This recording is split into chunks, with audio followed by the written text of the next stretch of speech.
How about that? Is that better? Let's see if someone tells me that's better. Should be better. You touched Let's it. see here. Yeah, I touched it. Let's see here. Okay. Can anybody hear me? There we go. There we go. You know what? It's funny when you put your mic on mute. So when I turn my computer on, my mic just automatically pops on. But when I'm up here working, I just mute it.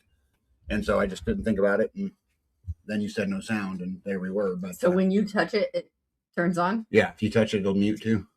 But fancy. Anyway, you gotta love all of that. What I was saying is that I got to spend most of the day up here today, and it's kind of a blessing because you get to heal. You know, I did back to back hard days in the barn, and so it's nice to be able to just relax a little bit. And I can thank all of you fine people for giving me a reason to, you know, kind of sit down and relax. You know, for a day, it's that's a good way to look at it. Yeah, and you know, when I go to the office, and many of you guys probably know this, I still go to the office one day a week for sure, sometimes two, but most of the week's one, and you know, I actually look forward to that day. You know, because it's a day. It gets away from here. Well, it's not that, just a day of rest. You know, I got to think with my brain, but I don't have to think with my brawn, and so it's you know, for that, it's at least in, you know, my book, that's, you know, super nice to get, you know, a little bit of a break. And you know, we all find our own way to take a break. Mine is to go work on something else that uses my brain, you know, instead of, you know, my muscles. Yeah, which means that's, you know, the lesson you should learn out of this. You got to get out of the farm sometimes. I have a hard time getting away from the farm. You know, what do you have to say about that? There's a lot to do. Yeah, that's an excuse. Babe, it's just an excuse. You make time for the things that are most important. And if taking a break was the most important, you would take time to do it, right? I don't know. You don't know. There's a lot I got to get done. Okay. I don't know how to get it done if I'm not getting it done. Well, maybe you got to, you know, control how much you need to get done. You know? Yeah. You're just going to leave it at that, huh? Yeah. All right. Should we get some hellos in? We are going to start with Mr. Kent. It says, happy Friday, Tag and B, and fellow Freedom Fighter family. Welcome to another great evening of sharing together and our regular scheduled unprogramming get together. Carrie Davis, welcome in, says, let the games begin, and I don't mean Sokka. The greatest name on the internet. Half Bubble Off Plum is in the house, as is No Life is complete. Without a background. That's a fact. Says back to back. Yeah, back to back. Says greetings to all craving and working for freedom and resilience. Will be cool. How are you, my friend? The hero, gratitude to Grace. Happy Friday to you. There we go. People say it sounds a lot better. Kent is alone in tonight's audience. Paula is on an ocean cruise with their daughter. Wow. Yeah, they left me in charge of the homestead. Lucky you.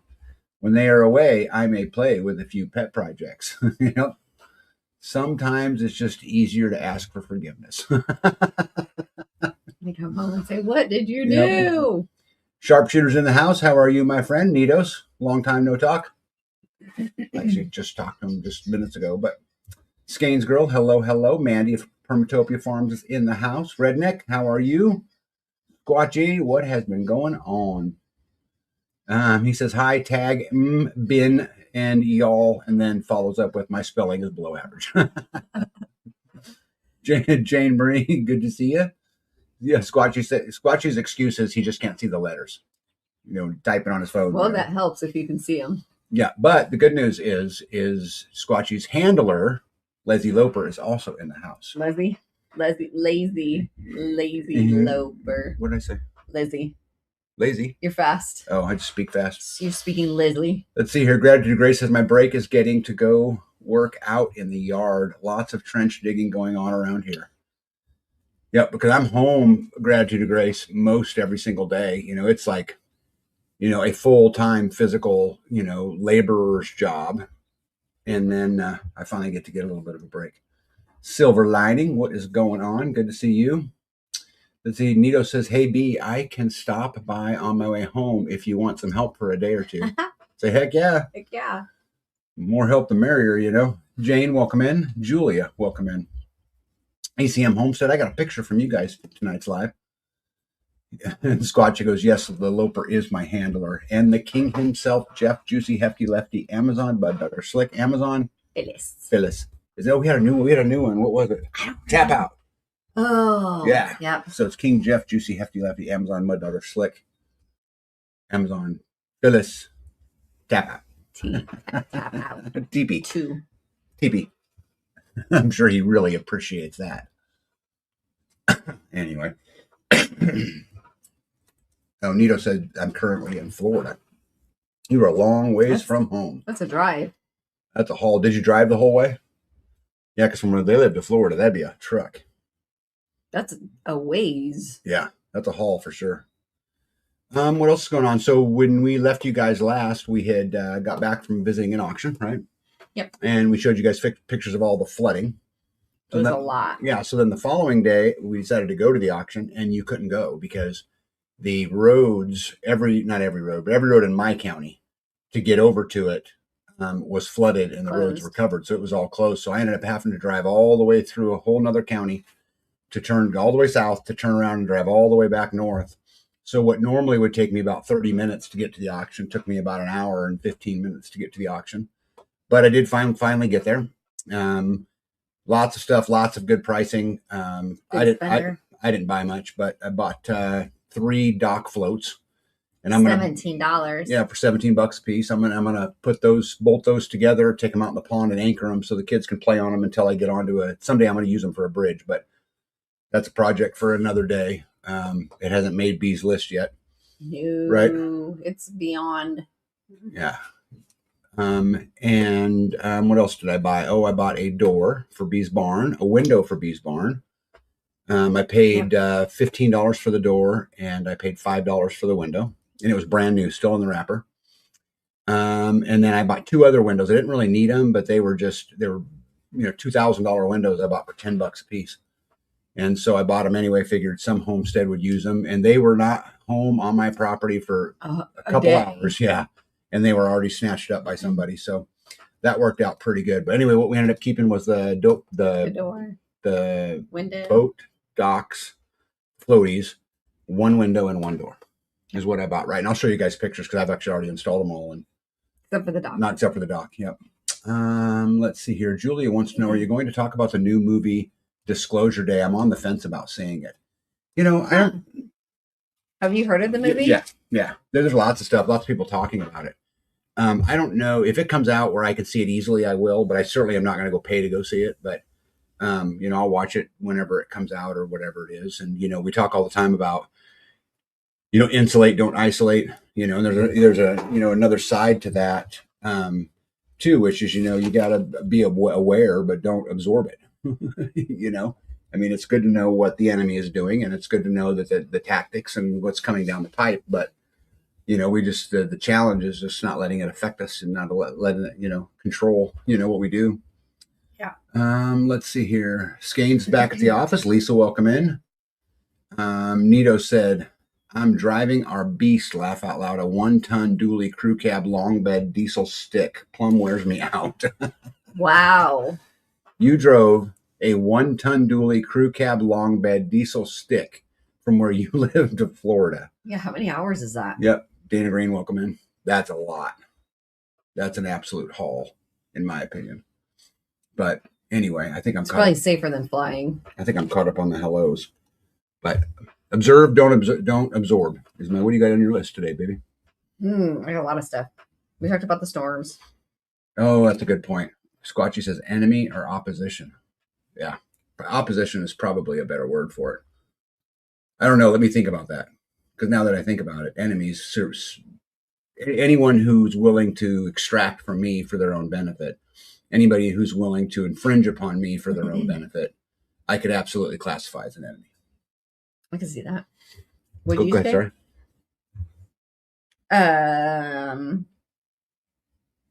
Did you get the pictures of the rainbow? Yes.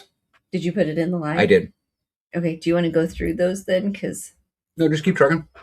You want to go through them? Don't talk about what you sent me pictures of. I don't know what you got, because just like the dill, you were like, I didn't get those pictures. So talk about the deal. Problem solved. I harvested dill. Your turn. All right, we'll go through the pictures. So Saturday, we've got a community meeting. And I say it's a meeting. It's really hanging out. Yeah, it's not a meeting. Yeah. We call it a meeting. Some people come, some people don't. Yeah. But are we doing breakfast this week still? I haven't heard. Yeah. So we've been doing a breakfast Sunday mornings, which has turned into a really cool thing. We got in a big discussion about God this last week. And it might be interesting. I don't know if you guys found it interesting. I found it interesting. But we were talking about could the Bible be flawed? Could it be? Yeah. And, there's people on all sides of that argument, but it was just a really cool, deep conversation that was totally respectful and, just talked about all of those things. I found it interesting. Gratitude Grace says, observe, don't absorb. The way I do that is if something is presented in a way to elicit an emotional response, I tune out the deliverer and go looking just for facts. Yeah, I like that. Anyway, so we do these breakfasts. I took one picture last week. Let's see here. And that's just hanging out around the table, having conversations. It looks like there's people outside too. But that's just sitting there in the community building. Let's see here. Squatchy says, I believe it has ever so slightly manipulated since the first century. Well, this was the question that I proposed to the community in reference to the Bible, and understand that the vast majority of our community has very strong Christian faith. The majority, not all, but the majority. And so the question that I asked them was, do you believe in the New World Order, that they're trying to create a New World Order, or trying to create a one world government? Do you believe this to be true? And pretty much universally, everyone said, yes, I do. And I said, then would you also agree that part of creating a one world government would be also creating a one world religion? To which everyone said, yes, I agree with that. So then my third question was, if that's true, when did that start? And the answers were all over the map, 100 years ago, 3,000 years ago, the answers were all over the place. But I said, if you were going to create a one world government, and if you were going to create a one world religion, would you not attack the Bible? Would you not start there as a way to manipulate towards the one world government? And so we just had a really interesting question. And I love when we get talking about those two fronts where prepping and homesteading and freesteading merge with the Bible, because there's a lot of things that overlap. Anyway, it was super, super good conversation. These meetings normally last from the meeting breakfast from 8 or 9 o'clock in the morning to like 11, and everyone's off running, doing their own thing. But we were all there having this conversation till 2. Actually blew my whole day, which is perfectly fine. But anyway, it was just really, really cool to have that kind of conversation. I love having these deep conversations with people who just don't take offense to everything you say. Just willing to have an open conversation and stand their ground. And answer questions and teach. Yeah. I don't know if any opinions were changed, but we definitely got to have a really cool conversation about it. Skane says, I missed it. I was in call and got called out. Yeah, we were wondering where you were. Squatch said they're trying to align all religions. See, that's what I think too. And I think we have to be careful not to just fall for it. I mean, I think to say that that's the only thing that hasn't been spun or corrupted over all of these years, my logical brain doesn't make a lot of sense to me. But anyway, I was probably in the minority, just so you guys know. Well, if it hasn't been changed, how come there's some books that have not in all Bibles? Why would that be? And there's different versions, and there's there's different Moo, who was there, had a really good point. He's been reading the Ethiopian Bible. That's the one with the Enoch. Yeah, and so he's. I love people like that who just totally go out to study and find out and read all different versions and all of those kind of things. And it was just so good. That was a really good part of the conversation. You have to have dialogue for growth, says Sharpshooter. 100%. And anyone that's just going to stand up and say this is the only way, believe it, or you're my enemy, you're absolutely never going to get anywhere. Carrie Davis said, a safe space iOS needed. Let me see here. Nito said, drove to South Carolina with a U-Haul. Drove son who came to Nevada to help me because I fell and broke 3 ribs. Back to Florida, went back to South Carolina and met sibling to clean up parents' yard. Oh my goodness. Anything that teaches a focus away from Christ has to be questioned. I agree with that. Dana says practicing open-mindedness. See, I love that part. I'm not as secure in my faith as many of them are, as you are, right? You'd agree with that? Yeah.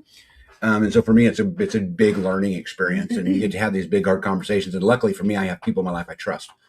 And so, like the guy with his back to you, we call him Moo Moo. It's because he has a cow that's very fond of him. But anyway, I trust him, and so we can have these intimate conversations, and it works good.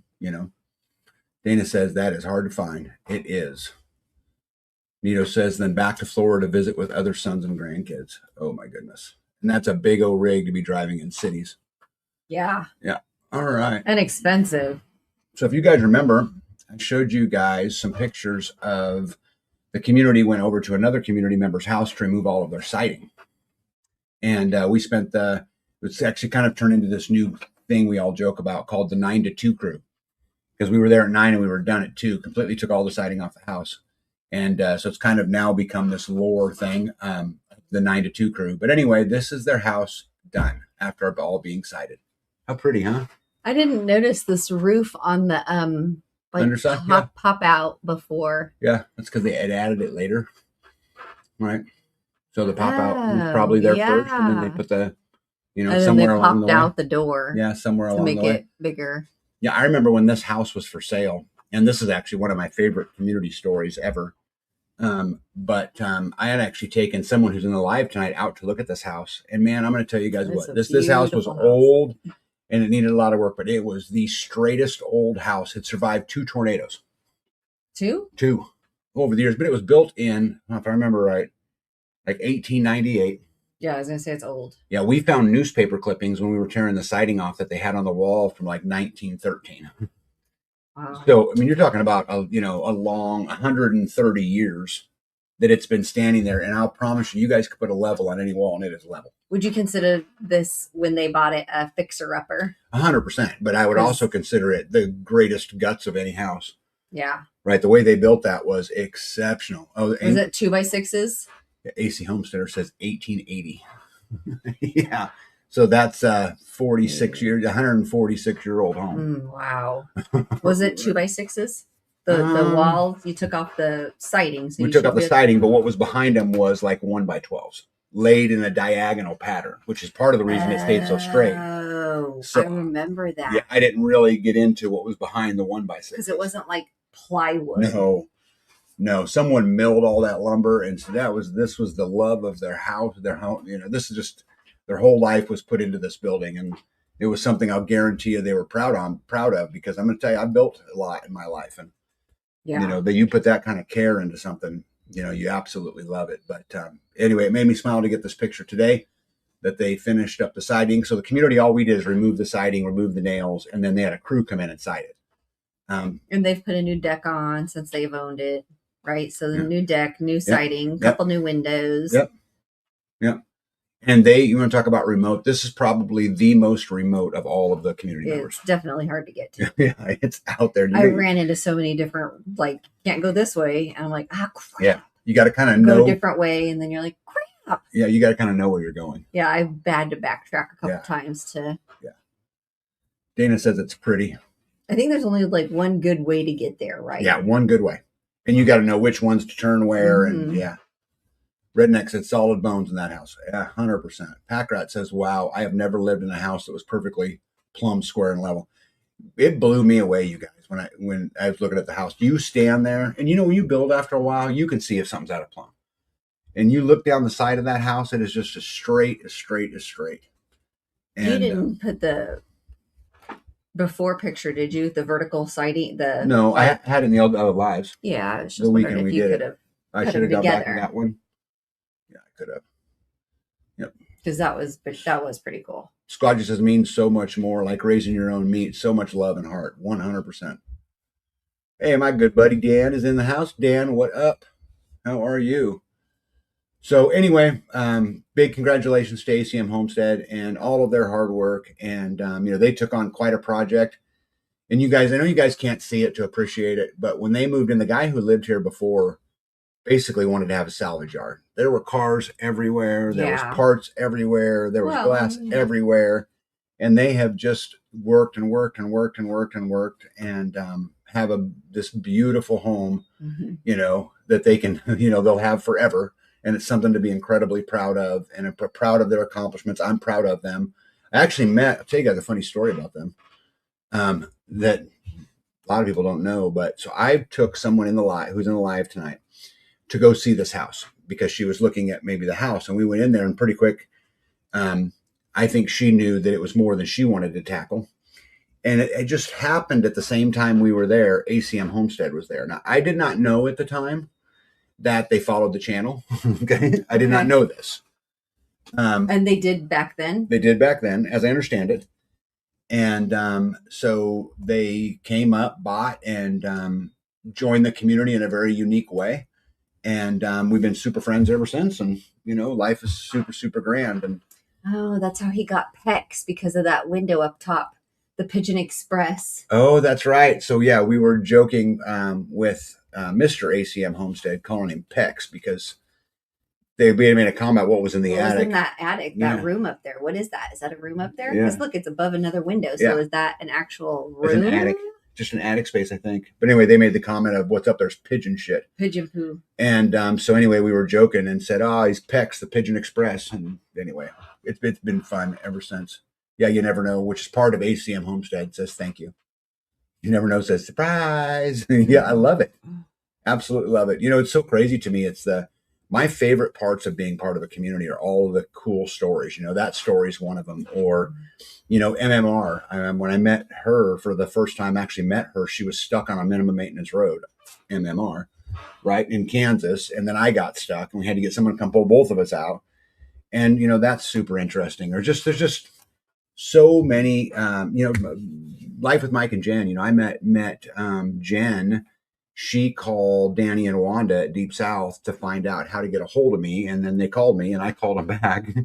And we've been friends ever since. So it's to me, it's those little things. I do remember that because she was kind of like the first person to reach out to you. Because Danny and Wanda was like one of the first. Yeah, it was very early. Yeah, it was very early. And then I was like, why does some stranger want to talk to you? And you were like, I don't know. I'm going to call her back. And I was like, okay. Yeah.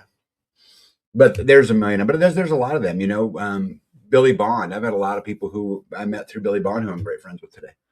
Yeah. You know, and over time. Well, I mean, this channel has brought a lot of I've met a lot of people. Cool people into our lives. Squatchy says, great to have a salvage yard at the rate they are burning them up. Yes, I agree. But there has to be some order to your salvage. I have to tell you this. You know, I get teased a lot because I have what we call Sanford Row. And it's just pallets of stuff that I bought at auctions and stuff like that. But they're on pallets. You know, they're parked. Metal pieces and circles or circle pallets and flat pallets. You don't mind that metal when I build you a rack for your UTV, do you? No, I didn't even know where that metal came from. I just right. Just shows up. Yeah, Nito says that is so awesome. They don't build them like that anymore. They don't. And it's a beautiful house and a beautiful homestead and beautiful people. And yeah, it's super, super cool. And I don't know what the next thing we'll do out there, but someday we'll be out there. Oh, I know what we're going to do. We're going to fix their outside wood stove. I think that's the next thing we're going to do out there. An outside wood stove? Yeah, so they have an outside broiler. Oh, and here. the pipe for it is all kind of busted and old and, you know, those kind of things. And so anyway, we just need to fix that so that they can burn wood in the wintertime as well. And that'll be a really short project, but it'll be cool. It'll be super cool. Look at that. There's Jen. And here I am. LOL just tuned in. Yep. We were telling stories about how we met people. And you probably heard it. We told you know, your story. But there's many, many men of them. You know, Mo Engineer, who's on the lives all the time. You know, I met him. I was at a camp out and he pulled into the camp out and he was this single guy brought this massive giant, like a military platoon tent. Yeah, and he was over there putting it up by himself, and I went over and helped him put it up. Yep. And you know, so that's how him and I became friends. Hitch, which lives, he's the closest to me. I attended a Topeka area preppers meeting one day and walked in and he was there. Been friends ever since. Yep. I remember you talking about him for the first time too. Yeah. Because I was like, oh, great, a politician. Jess and Joe. I met them. They reached out to me after hearing me say something on my YouTube channel, and we talked for a couple years, and now they live 8 miles away. Yep.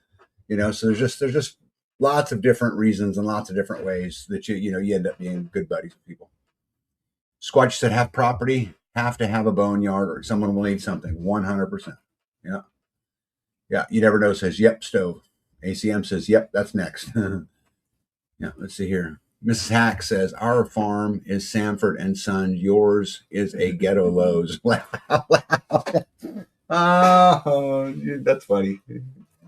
Did you read that? It's a Ghetto Lowe's. Theirs is Sanford and Son. Mine's is Ghetto Lowe's. That's funny. That is funny, actually. Hey, Love Runs Rampant. See here, Sharpshooter says, wood stoves are a game changer.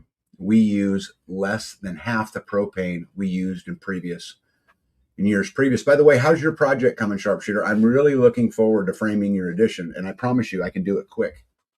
Quick. If we can pour some concrete. So, yeah.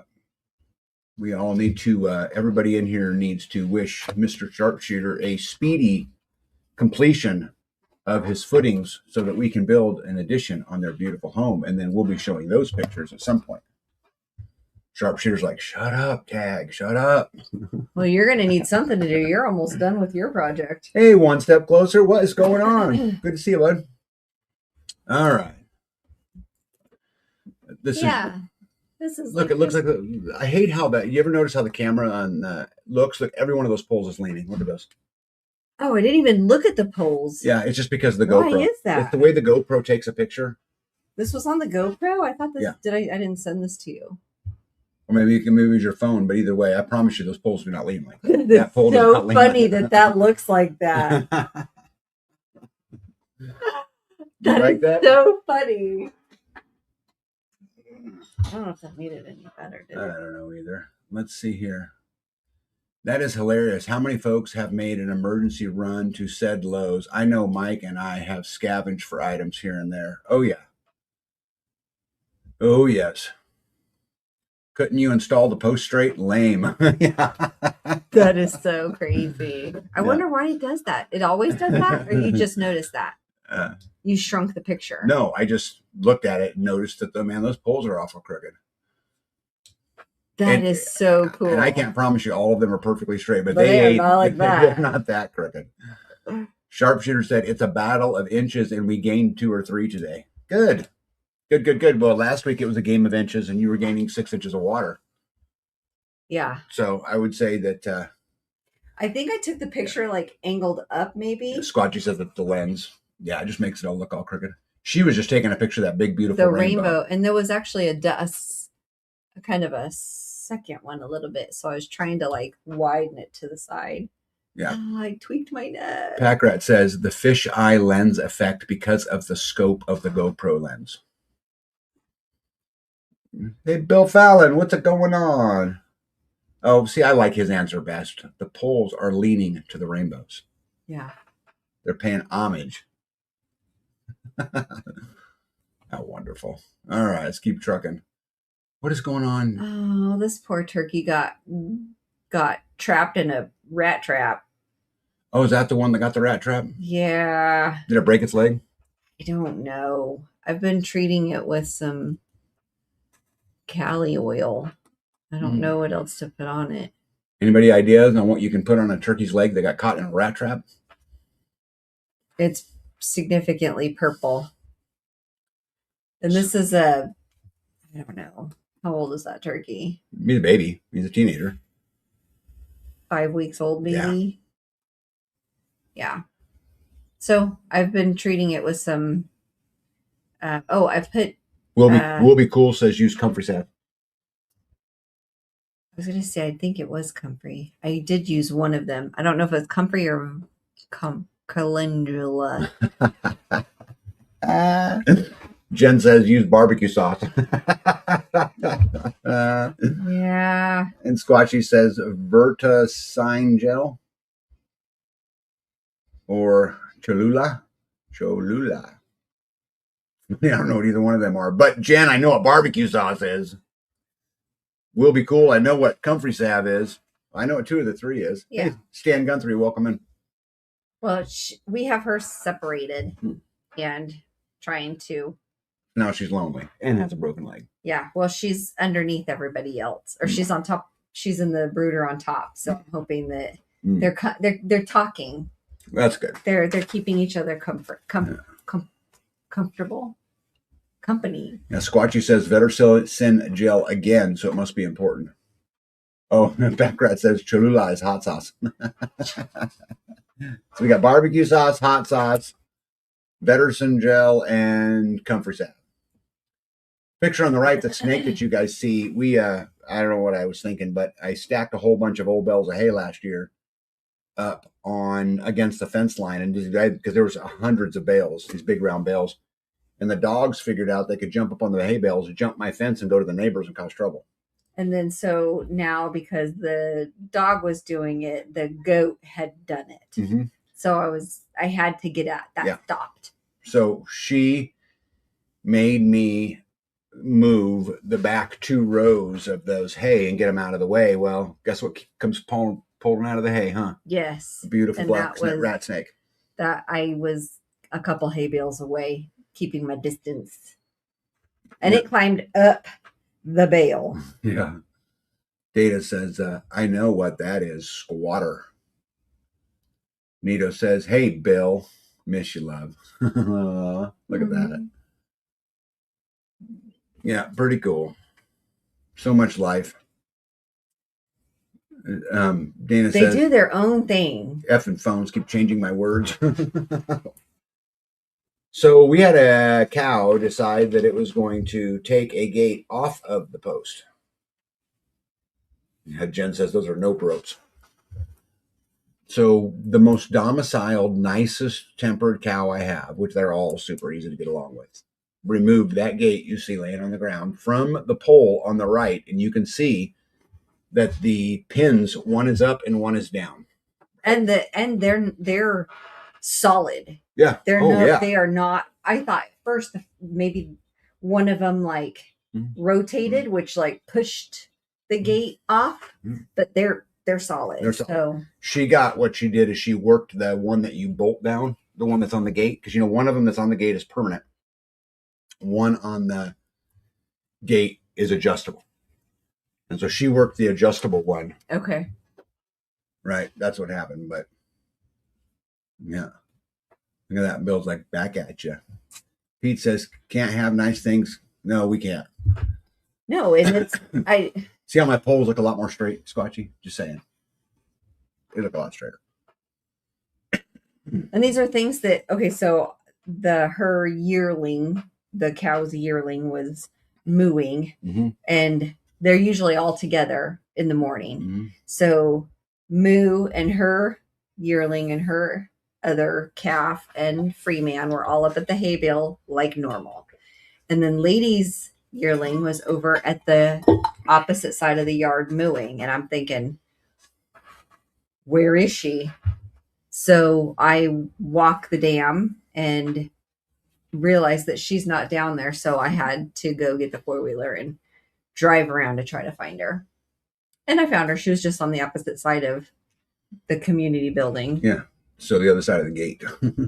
Yeah, she had probably pushed it. And then the chicken wire that I had on there, she went ahead and destroyed. Yeah, pushed it all down. Skane's girl said the dog was sitting on them when I dropped off the sawhorses. Yet Skane's brought me some sawhorses back that we had used on her building. Apparently the dogs were on top of the hay bales.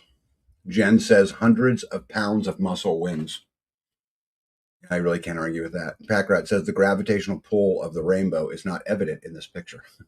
It is not. It is. There's no rainbow in this picture. No. So if you guys look in the background, you see all those big tall fence posts in the background that surrounds the food forest. Just so you guys know. Yeah. What you're looking at here is there's a crossway that goes between paddock 1 and paddock 2. And so when you open the gates, they just can go into the next paddock, but the gates cross over the road, so they can't go up and down the road. But that's what this particular area is for. Yeah. Look at that. That's Joey. Yeah. That's Sloppy Joe. Sloppy Joe is doing good. Yeah, he's eating some hay on his own here and Yeah. there. I mean, obviously mainly nursing, but You know what I noticed about him? He's awful muscly for a young calf. Like his mom was taking good care of him. yeah. You know, he's just kind of more muscles, more of a bodybuilder than the other ones. Have you noticed he stays a lot with Freeman? Freeman, yeah. Yeah. He's a dude's cow. He'd rather. I think Freeman's kind of like the babysitter. Yeah. Yeah.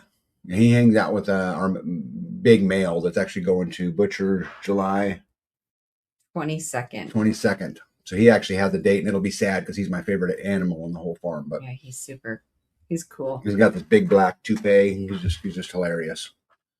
But anyway, Joey's doing good. We're still expecting one more, but I don't think she's pregnant. But I think she's gonna be fine. Okay. I guess she'll drop a calf probably about the festival. Okay. I wanted to show this picture because this is our oldest chicken. Her name is Nubbins. Can anybody guess why? Because she eats potato salad. So this girl is old, but you know what? She has earned the right to spend all of her days on the farm. When we got her, she was like this. We got her from a neighbor, kind of at the beginning of our journey. And like I said, she's super, super old. But yeah, I don't know how old she was when we got her. No, but I mean, she was at laying age when we got her, and that was 7 years ago. Is that right? About that. Somewhere in there. Oh my gosh, is that right? Yeah. No, because we had their birds for the first year. And then So 6 years? That's still a long time. Yeah. But wow. she has managed to live a great life with no claws and only part of her feet. What we think happened is that she got frostbite on them at some point in time in life. And anyway, she became Nubbins. And now she comes to the house every day for baby food. Yeah. She likes the baby food. And I don't typically give it to her. Dude, she's earned it. Why is she eating it? She's earned it. She's earned it. That's what I think. Okay, auction. These were the two windows that I found at the auction that were, and I looked them up. They're $1,000 a piece. That's $2,000 in windows right there. And I didn't really have a use for them, but at $10, I mean, they're brand new, stickers still on them. I just had to buy them. So anyway, I ended up selling them for the same $10 I paid for them to another homestead. And they'll obviously use them, but I thought you guys might enjoy. Yeah, that's worth it. Picture. Lazy Loper says, I have one hen who is 10 or 11 now, just hanging out. Yeah. Yeah. And they don't lay eggs at that age, right? No. And Nubbins is probably done with all that. Hey, hard way. Look at cold frames. They're way too nice windows, Jen, for cold frames. They were $10. She's thinking $10 windows. It doesn't matter what they look like. They're $10. Yeah. Hey, Hardway, Alaska. How are you? Says Mick Nubbins. Yep. She is Mick Nubbins. Yeah. Okay. Never mind. Yeah. Cause I've got a stack, Jen, so you know, of like 90 3-foot by 3-foot triple pane windows in the back behind my shop. There's not 90 of those. There's 2 pallets as tall as me. I mean, there's a lot of them back there. Both of those pallets cannot be windows. I think there's only one windows. I think the other one's screens. Pallets. It took me 2 trips to get them home. We better go check that. I have a lot.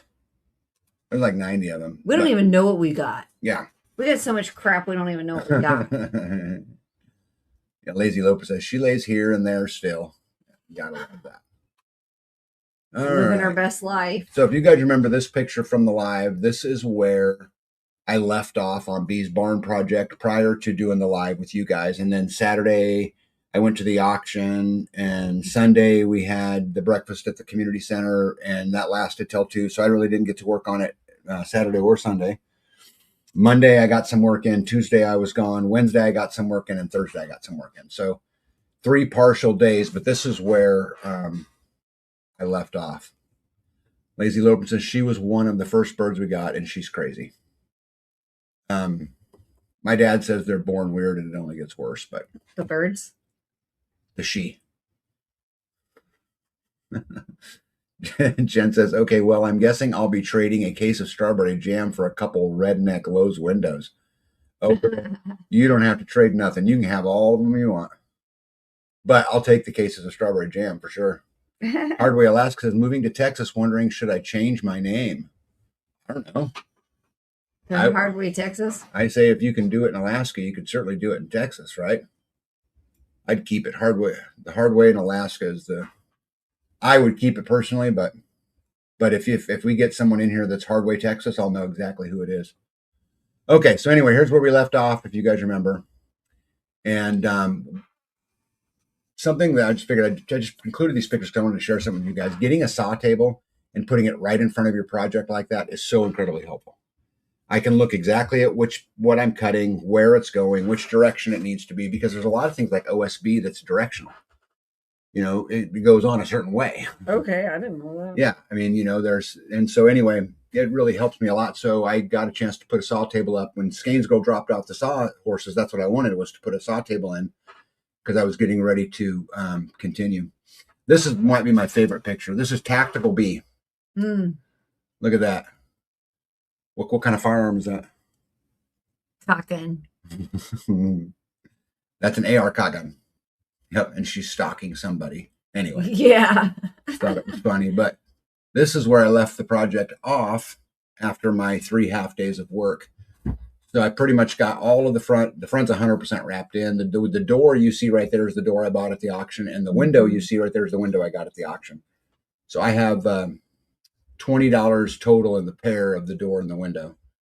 The siding, that yellow stuff you see there, that's primed hardy board siding. And I have a big pallet of it that we bought on. Actually, I bought it twice now, but I use it for all kinds of stuff. But yeah. And the white boards you see are just 1x2 pine that I'm using to cover up the seams from the barn. But I'm getting closer and closer. One step closer says, welcome to Texas. Packrat says, my Texas-born wife congratulates you on moving to God's country. So what do you guys think? Closing in. That looks beautiful. Yep. Looks like a little cottage inside the barn. It does. And I'll show you guys some additional pictures, but where you see those 2 ladders are at, that's where I'm headed next. I'm going to get in there. I'm going to insulate all of that. And then that cubby right there is going to be the rainwater system. So I'm about to put in I have a 3,000 gallon tank sitting there. You can't see it in the picture, but it's there. It's crazy you call that a cubby. Yeah, it's a big cubby. But I'm going to put in a pressure tank, a pump, all of that kind of stuff. What is that footage from the corner of that to probably 20 feet. There's probably still 20 feet till you hit the door. So I'll put in a rainwater system for her, and that way she'll have 3,000 gallons of water on demand at the barn. Most of the time of the year. Most of the time of the year, where she won't have to depend upon the well.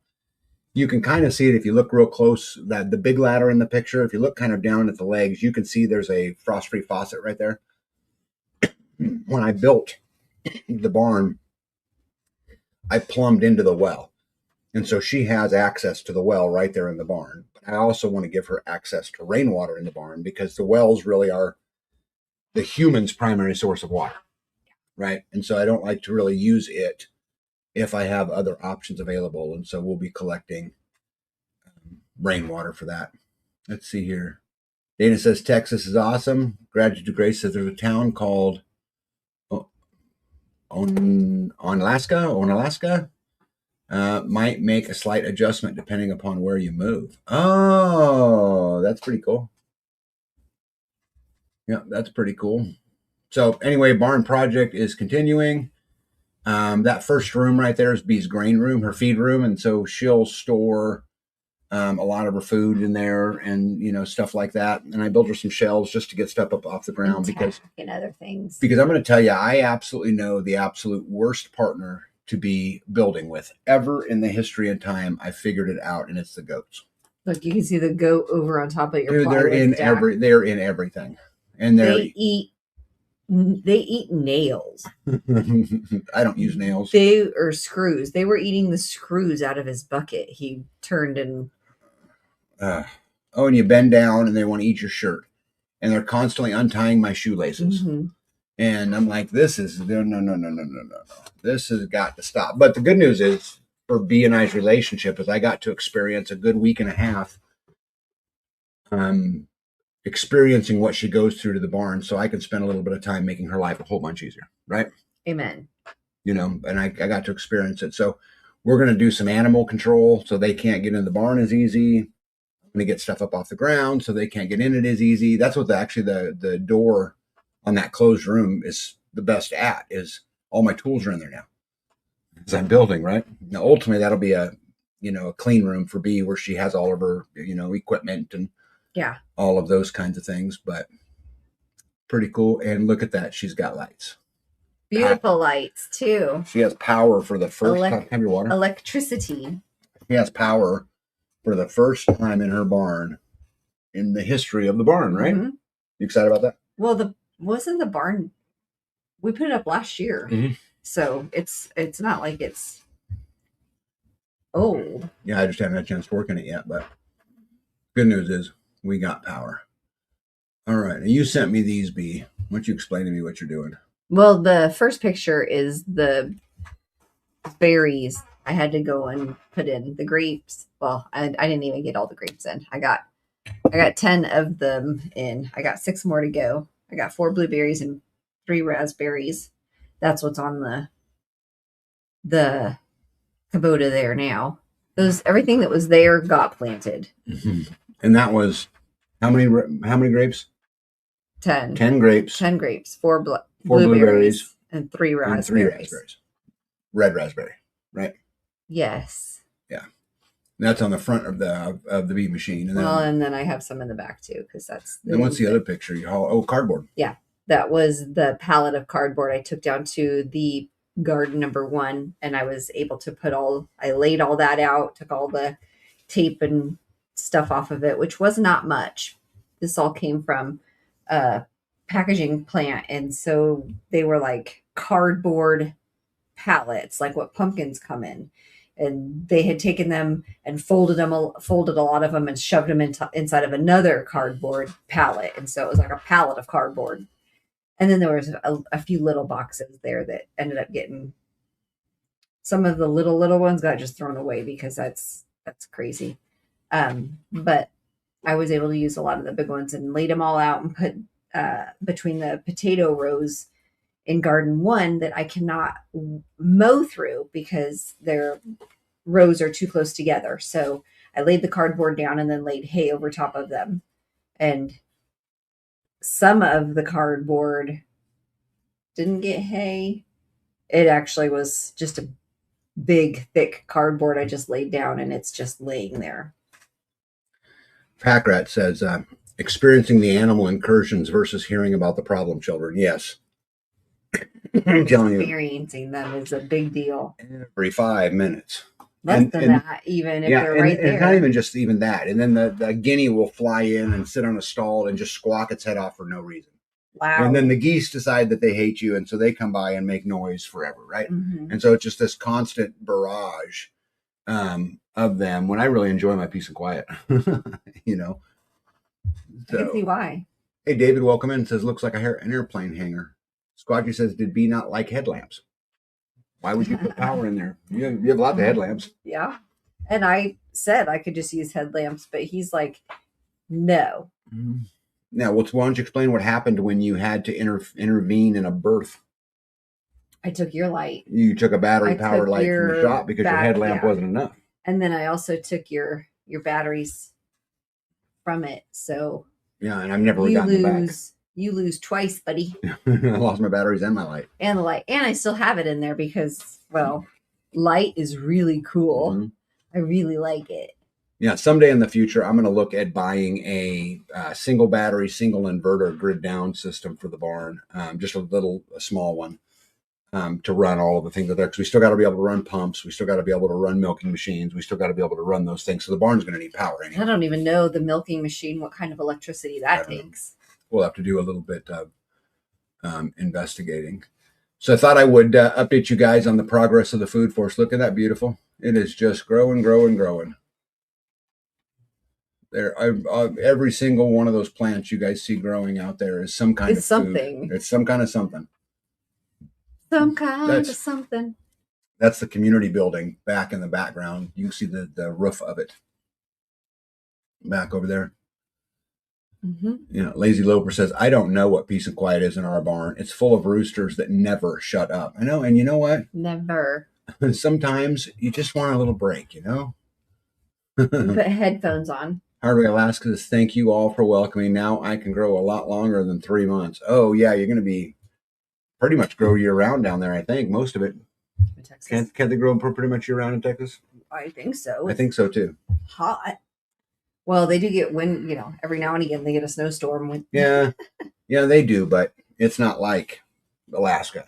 No. I mean, not that I've ever lived in Alaska, but. All right. What's that? Yep. There's the other half of the food forest. Look at all those. Yeah, look at my crazy lines. I was mowing. Oh my gosh. yeah. This was funny, by the way. This was awful. This was a dumb This moment. is classic B. It was hot. I was sweating.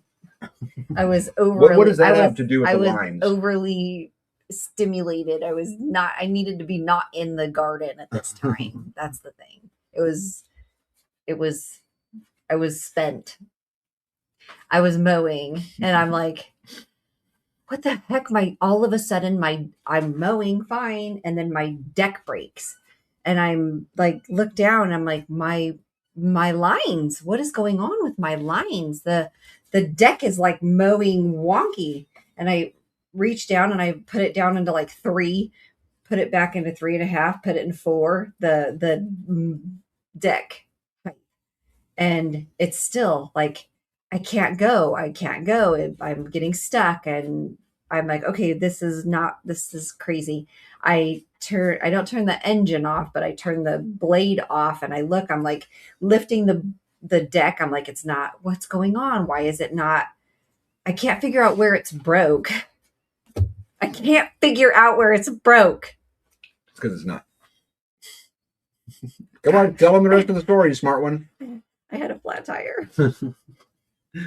So if you guys look in the distance, you can see the lines in the grass because she was driving around on a flat tire mowing her food forest. It was not flat when I started. They're brand new tires. They should not be flat. And it didn't start flat. So how did it get flat? Like that. I have no idea. And then once I figured it out, because I was on the wrong side of the mower. And so when I figured it out, I walked back to the house. I got the air compressor, brought it all the way back up to the orchard. I aired the tire don't up. feel sorry for it. It's this big. It's a little battery Milwaukee powered air compressor. Still, I walked all the way down. Okay. I grabbed it. Had to find a battery because all the batteries are not where they're supposed to be. And I get it back up there. I air the tire up, and it's holding air. I have no idea why.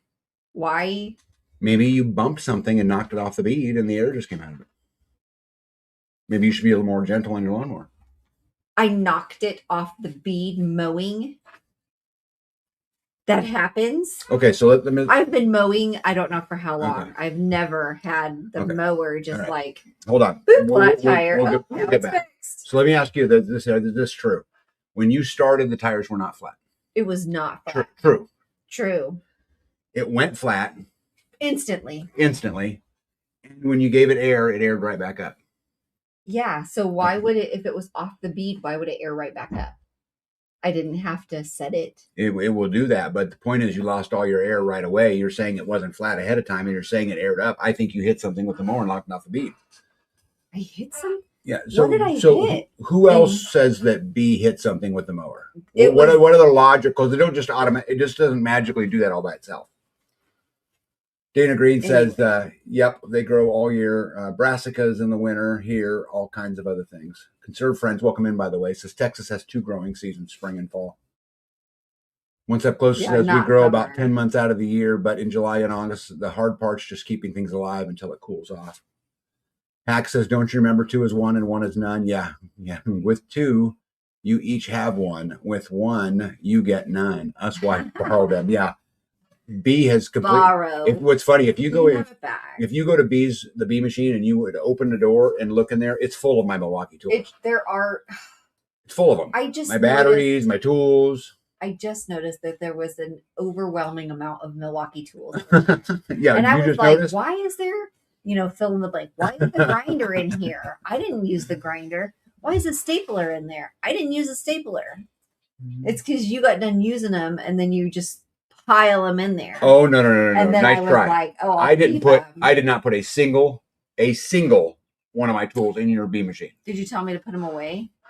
Because that could have happened also. Yeah, I probably did. And so you interpreted put them away as put them in my bee machine. Instead of putting them in the office, putting them in my shop, putting them in the places they go. Right. Put them away. Okay, so I'm glad we've solved all of this in today. You know what? Silver Lining says flat tires consume so much time. Yes, they do. Gratitude to Grace says, B, it was the goat. The goat let the air out of the tire. Instant. Carrie says, B, admit nothing. Dana Green goes, whatever happened to ours? No, Yeah. no. Ours? No, because that's not how it works in my family. Whatever I agree to is ours is yours. And then I go out to my shop and I'm trying to get something done and I can't find a drill. I can't find a battery, even though I own 6 or 8 of them. Where are they all at? Oh, I've got 2 here. I've got 2 here. I think it's because you have ADD and you do a project and you just leave everything there and nobody picked it up behind you. And so it's just still there. Yes, that's how I can get up the next morning and go back to work. I know, but when you're done with that project, it's still there. No, it goes back to my shop. I load them in the back of my truck and take them home. Not always. Mostly. Permatopia said, that's interesting because I flat tired the front end of my Kubota. Just it like boom, it's flat. Gratitude to Grace says, tag, I'm sure her tractor isn't full. Surely she can fit more tools in there. Shame on you. Probably. Yeah. Pack Rat says, low pressure tires look aired up. When you start squirming around on low tires, you can indeed knock one off the bead. But it's a miracle needed to be able to re-air them without using fussing or reseating. I have a trick I use. I use a ratchet strap. If I can't get it to seat, strap it around that tire, and it usually always works. Yeah, Gypsy says, you hit something. I agree. What? What could I have hit? There's nothing to hit. There's no rocks. There's no bumpers. There's something you hit. Starla, welcome in. Carrie David says, Maryland counseling, aisle 9. Marriage counseling. No, there's no marriage counseling. I love my wife. I'm incredibly happy to be here. She needs to leave my freaking tools alone. I bought you, listen, I bought you your own drill. I brought you your own impact. I bought you your own stuff. Why do you have mine? I bought you all your own. I'm pretty sure you took those. No. You took the little ones. They're in your shop. No. Because they were easy to work on cars with. All right, guys. So this is what's going to happen. Okay. After the live, I'm going to go down into pod 4, which she was supposed to have done 2 years ago, and take pictures of her tools that I bought her laying in there. Which is where she left them. Don't do that. I don't think, were they Milwaukee? It was a different battery. No, it's Milwaukee. It's the same stuff. I didn't buy you the cheap stuff. I bought you the good stuff. I know, but they weren't the same as the big batteries. Yes, I bought you a brand new set of a drill and an impact. But they were the little batteries. 18 volt. You have a 12 volt set and an 18 volt set. I know, I bought them for you. Where are they? I need them. They're in pod 4 where you left them, where you were supposed to be done too. Bill says, I sure hope y'all don't start charging us for comedy hour. Oh. Nope. Man. Free every Friday night. I love my wife, but oh my goodness. Tag, we know what's hers is hers and what's yours is hers. It could be worse. Right. And this is what I really try to keep a corral on, because there's nothing more frustrating. I go out to the shop. I just start getting work. My battery dies on my drill. I go back to I have a room for my tools. I go into my room. I have a tub for batteries. I look in there. They're all gone. All of them. He's like, B, I bought you a brand new shop vac that uses my batteries. I'm like, oh, great. You have your own batteries. No, I don't. That's crazy. Yeah. They say tack on them. Squatchy says, I have daily counseling here. Bill says, uh-oh, now I'm crying. I know, right? Oh. Could you imagine if every time you were cooking a meal and you opened up and I'd stolen your spatula and you had to come find it? That's how it is. Really? What did I take your spatula? It's not just a taken spatula. It's the mud on the floor. Are you guys watching her sidestep right here? In the kitchen. Right, are you watching her sidestep right here? It's the other stuff. Oh, the milk cups. Goodness. 1, 2, 3, 4, 5, 6, 7, 8 drinks. Mandy says, I ran over a small tree stump hidden in the tall grass because I can hear the air leaking out so quickly and flat. Mark ended up getting a new tire. Eek. That's one thing that that's why I don't want to turn the compost pile, because I don't want to drive my tractor in there. Mrs. Hack said, we solved that. We have different brand of tools. Oh, yeah. So like Milwaukee and Rigid. Yeah. So how about this? I'll take all the Milwaukee stuff. You can have all the Rigid stuff. Okay, so then you're going to start weed eating because that takes the Milwaukee, and then your butt's going to vacuum because that's also Milwaukee. I love it. Let's do it. Yeah. Good idea. Backfire. Yeah, that is a bummer. I do mom care. She has dementia. Okay, I must have missed a comment. Sorry, up there somewhere. So anyway, let's get back to the stage and talk about what all the craziness you've been working on. Oh, tell them this was a bummer. Whatever wind that we had the other night, that on the way to Topeka, right just north of Topeka, those big giant trees, there's several of them laying down with like root balls up in the but this tree is special. This was my first tree to ever produce cherries. This was our first cherry tree. Yeah. Yep. And it just got big enough, produced its first cherries this year, and it was snapped off and laying on the ground. Yeah. And B's like, I'm going to go get some tape. Yeah. I'm going to go get some tape. I was going to use the grafting tape, and I asked him, because at the time it was bent down, but the center core was just like not broke. It was just bent. The outside looks rough. I agree. But so I wanted his help to it was like laid and twisted. And so I wanted him to help me untwist it and stand it up so I could tape it. And he was like, it's a goner. Just cut it off and see. Look at it, you guys. There is a 0 chance the top of that's going to survive. I thought that if we could just get it up, we could get it to heal the outside layer. It's not going to do it now because it broke the other way now, because I didn't tape it. Yeah, I wish Regenerative Orchards was on here and could, tell you whether or not that would work. Yeah. Hack says she's got your back. Skanes Girl says, my tires are dry rotted. I air them up.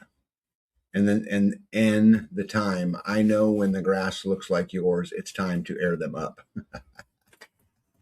So what Skanes Girl is telling you, that she knows when you're leaving those lines, it's time to air your tires up. Well. Yeah, Skanes Girl said, make a splint and tape. Skanes Girl. That's what I thought I could do. No, it ain't ever going to live. I wish you guys the best, but look how pretty those are. Those are cool. Yep. Grapes on the ground. Grapes on the ground. Isn't there a song about that? Something about pants on the ground? Pants on the ground? Yeah, I don't know if that's a song. Looking a fool with your grapes on the ground? Anyway, those are pretty. I like them. And this is a blueberry you just planted, right? Yeah, it looks a little rough. Yeah. You just planted it, though. It'll snap back. It was like 100 degrees. Yeah. It hasn't been 100 degrees yet, just so you know.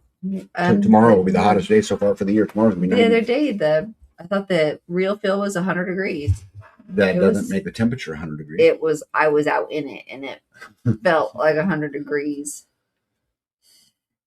I have no idea what that is. You sent this picture to me. I sent that? Mm-hmm. What is it? I don't even know what it is. Guess we'll just skip it. I don't know. Well, I mean, it looks like... I know what those are. Those are sweet potatoes. It's that's the sweet potato row, and they're coming up good. It'll be a long time, probably. Yeah, they're still growing. Romans Girl, hello, says, is that a yucca next to your blueberry? Well, let's go back and see. Yes, that's a yucca next to her. That's a yucca, right, babe? Yes, it was. Yep. You're about to find out if that's a good idea. Okay. This is, again, inside the food forest. This is the sweet potatoes. They're growing nicely. And those are all tomatoes, right?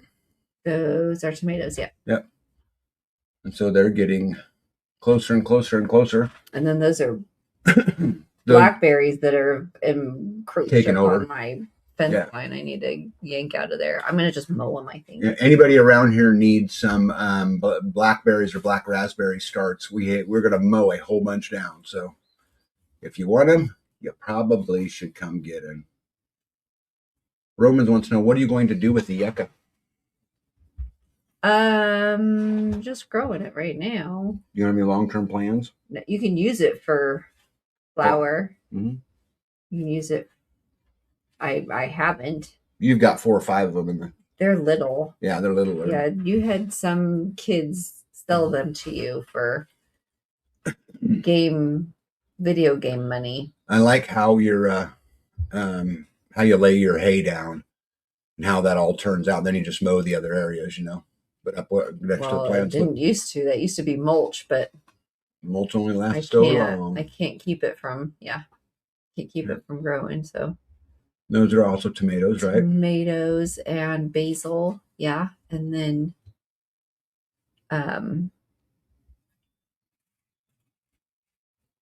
borage. Sorry, Is that what that is? This one is right there. Yeah, that's borage right there. Well, with the flowers right here. Okay, I think I got a picture of those. Maybe. You guys see that old bale of hay? So that's like a 3-year-old bale of hay, and we just saved laid it there. We just saved them for mulch. And when we were moving the hay bales for the dogs, I said, "Do you need hay anywhere? Because I'm already moving them. Let's take them wherever you want them." So I delivered 4 bales or 5 bales of hay into the garden and the food forest in different places. Yeah.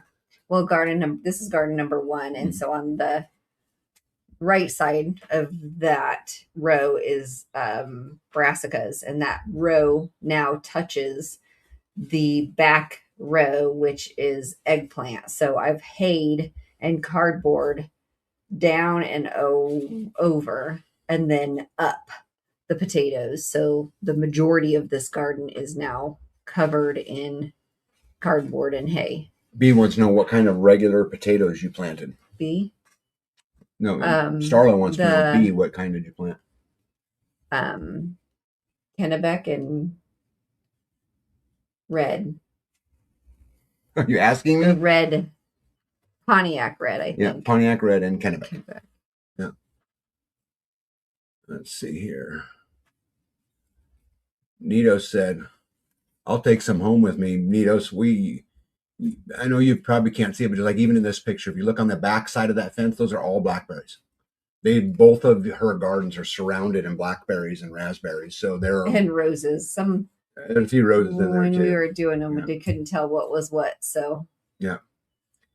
Stan says, "My huckleberry and a few blackberries are ripening now." Yeah, we've got blackberries ripening. Mulberries have already ripened. Mulberries. We didn't see any. No, I've seen them. Whatever the pest was came and ate them. We didn't get any, but Star says, "Do you have any pest pressure?" Yeah, we've had potato bugs. We've had a bunch of them, and a couple lives ago, I showed you guys pictures of her, recruiting the young kids to pick all the bugs off all the plants, and they spent a whole day doing it. But they all look pretty good right now. They spent a couple hours. They didn't spend all day. They jumped on the trampoline and did some other things. So those are the blackberries right there. Blackberries right there, and you can see the berries on them. What you see is brown over there. Those are actually red berries. They're red, yeah.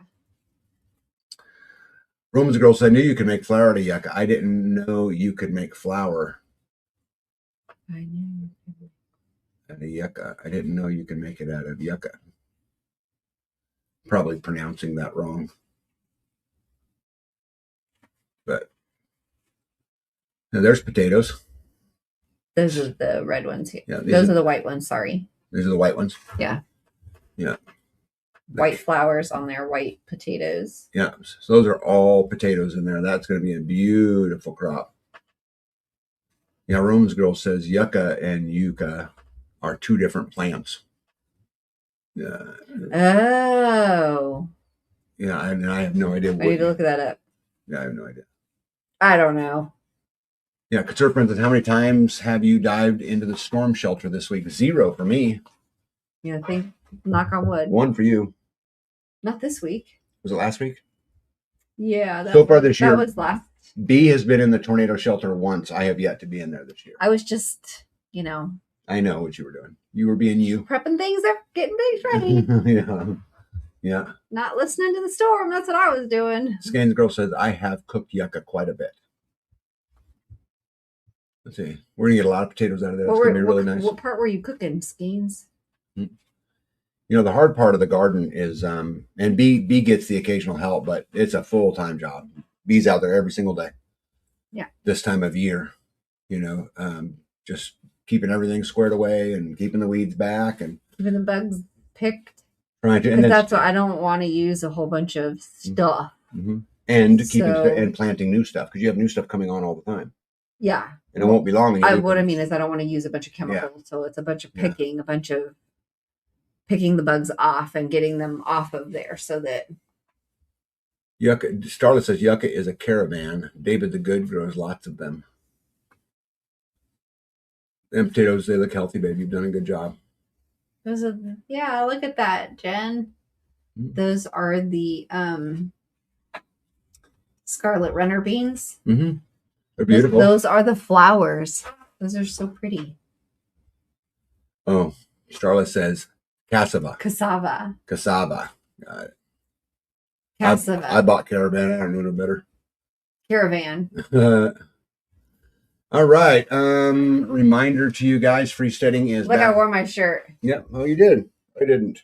Freesteading.com. Yep. Freesteading's back up and running. I again would love to see everybody there. There's some conversations going on. It's slow because we had to start all the way over again, but we'll get it back built up over time. So I'd really encourage everybody to go and check it out. Freesteading.com. Well, and then share it also because that way, the more people we get on there, the better, so that we can yoke up with each other. We can get back to where we were previously. Yeah. And if you have a channel out there, if you make a video about it and let us know, then we can put it on let everybody know too, so that we just get the word out. We can get back up to that 35,000 people. That would be fantastic. Yeah. Oh, we will. Because the marketplace, you have the greater opportunity with more people, obviously. Yeah. And hopefully we can manage this one. Right. Starlet says, I cannot find the app. Well, where are you looking for the app? Because this is not you don't have to go to iTunes and the Apple Store to get the app anymore. The app's available on the website. You won't find it on the iTunes Store. You won't find it on Android store. You'll find it only on the website itself. Freesteading.com. Yep.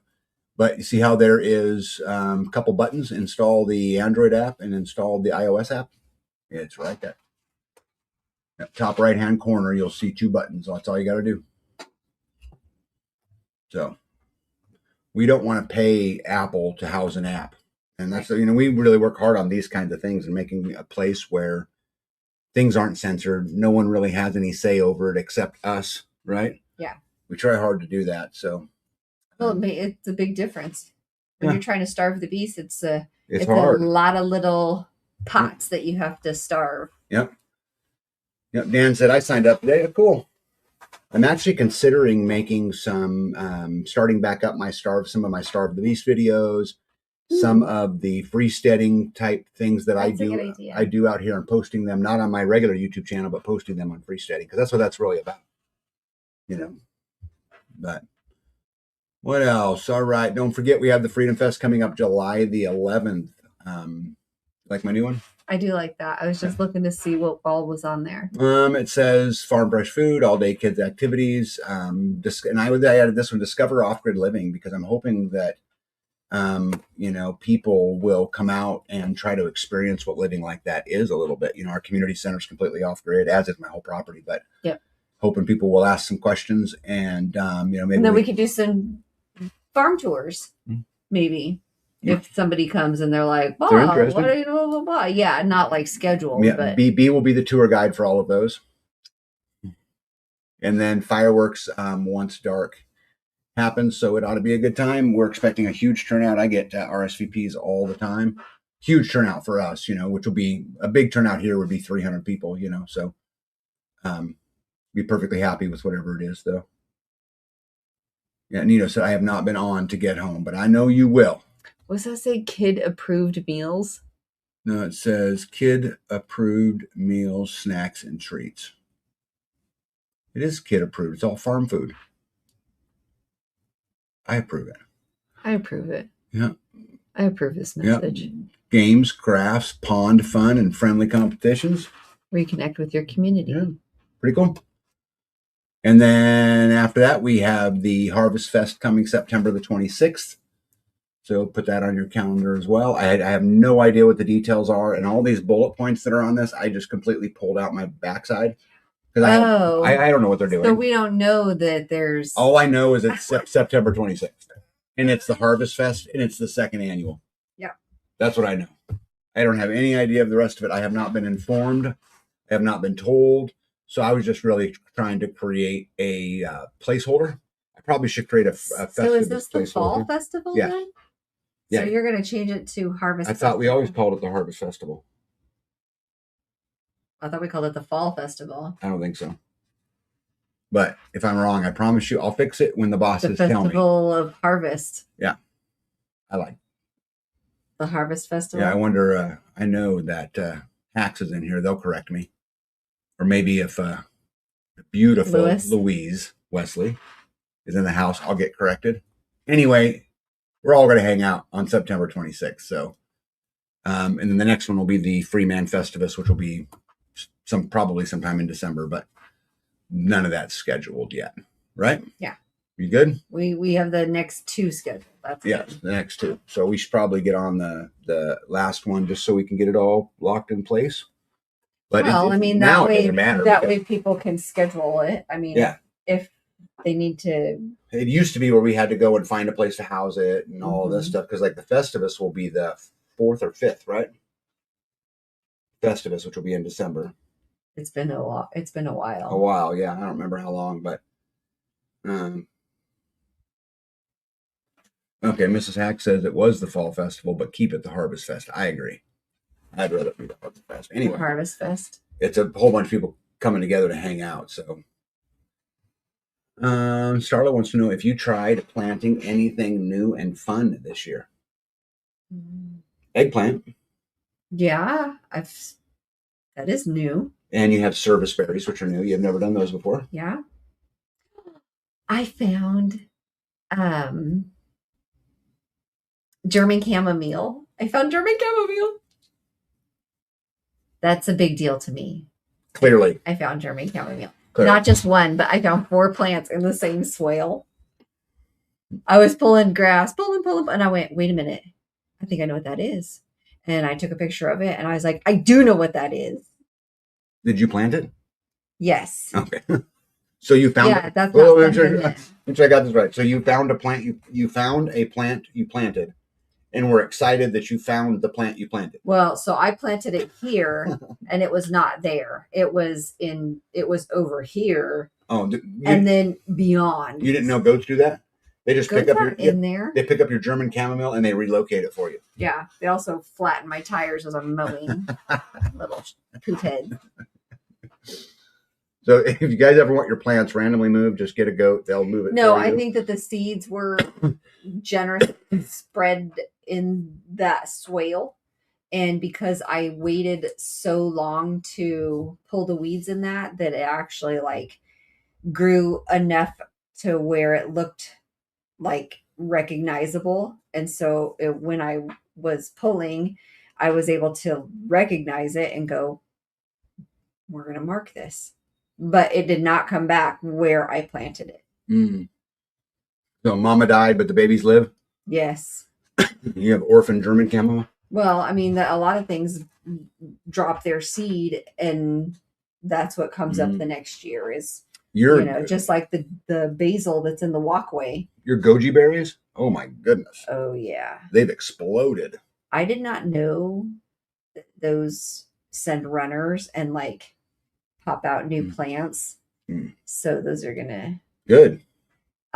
So because I'd only had 3 right there, I'm gonna take those and take the ones that are out of the row and put them back in the row. Yeah, make more of them because I didn't ever have enough to do anything with. You should, if you got any extra, you should dig them up, pot them, and let's get some out to other community members because that's a kind of rare thing around here, right? Yeah, I don't think that that's a native thing. No, and you've also got elderberry. We have elderberry starts coming out our ears. Well, yeah. So blackberry, elderberry, goji berry, And comfrey, you got excess of. Mint. What else? You have a lot of stuff in there that was just gigantic. Yeah, that was catnip. Nito says the seeds moved. Mm-hmm. Yeah. I think what happened It was super exciting. is she was driving by on her lawnmower. She hit the stump, blew the tire. It blew the seeds across. It landed on the other swell, and that's how it moved. No, because it's in the same swale. I don't think she finds me anywhere near as funny as I find me.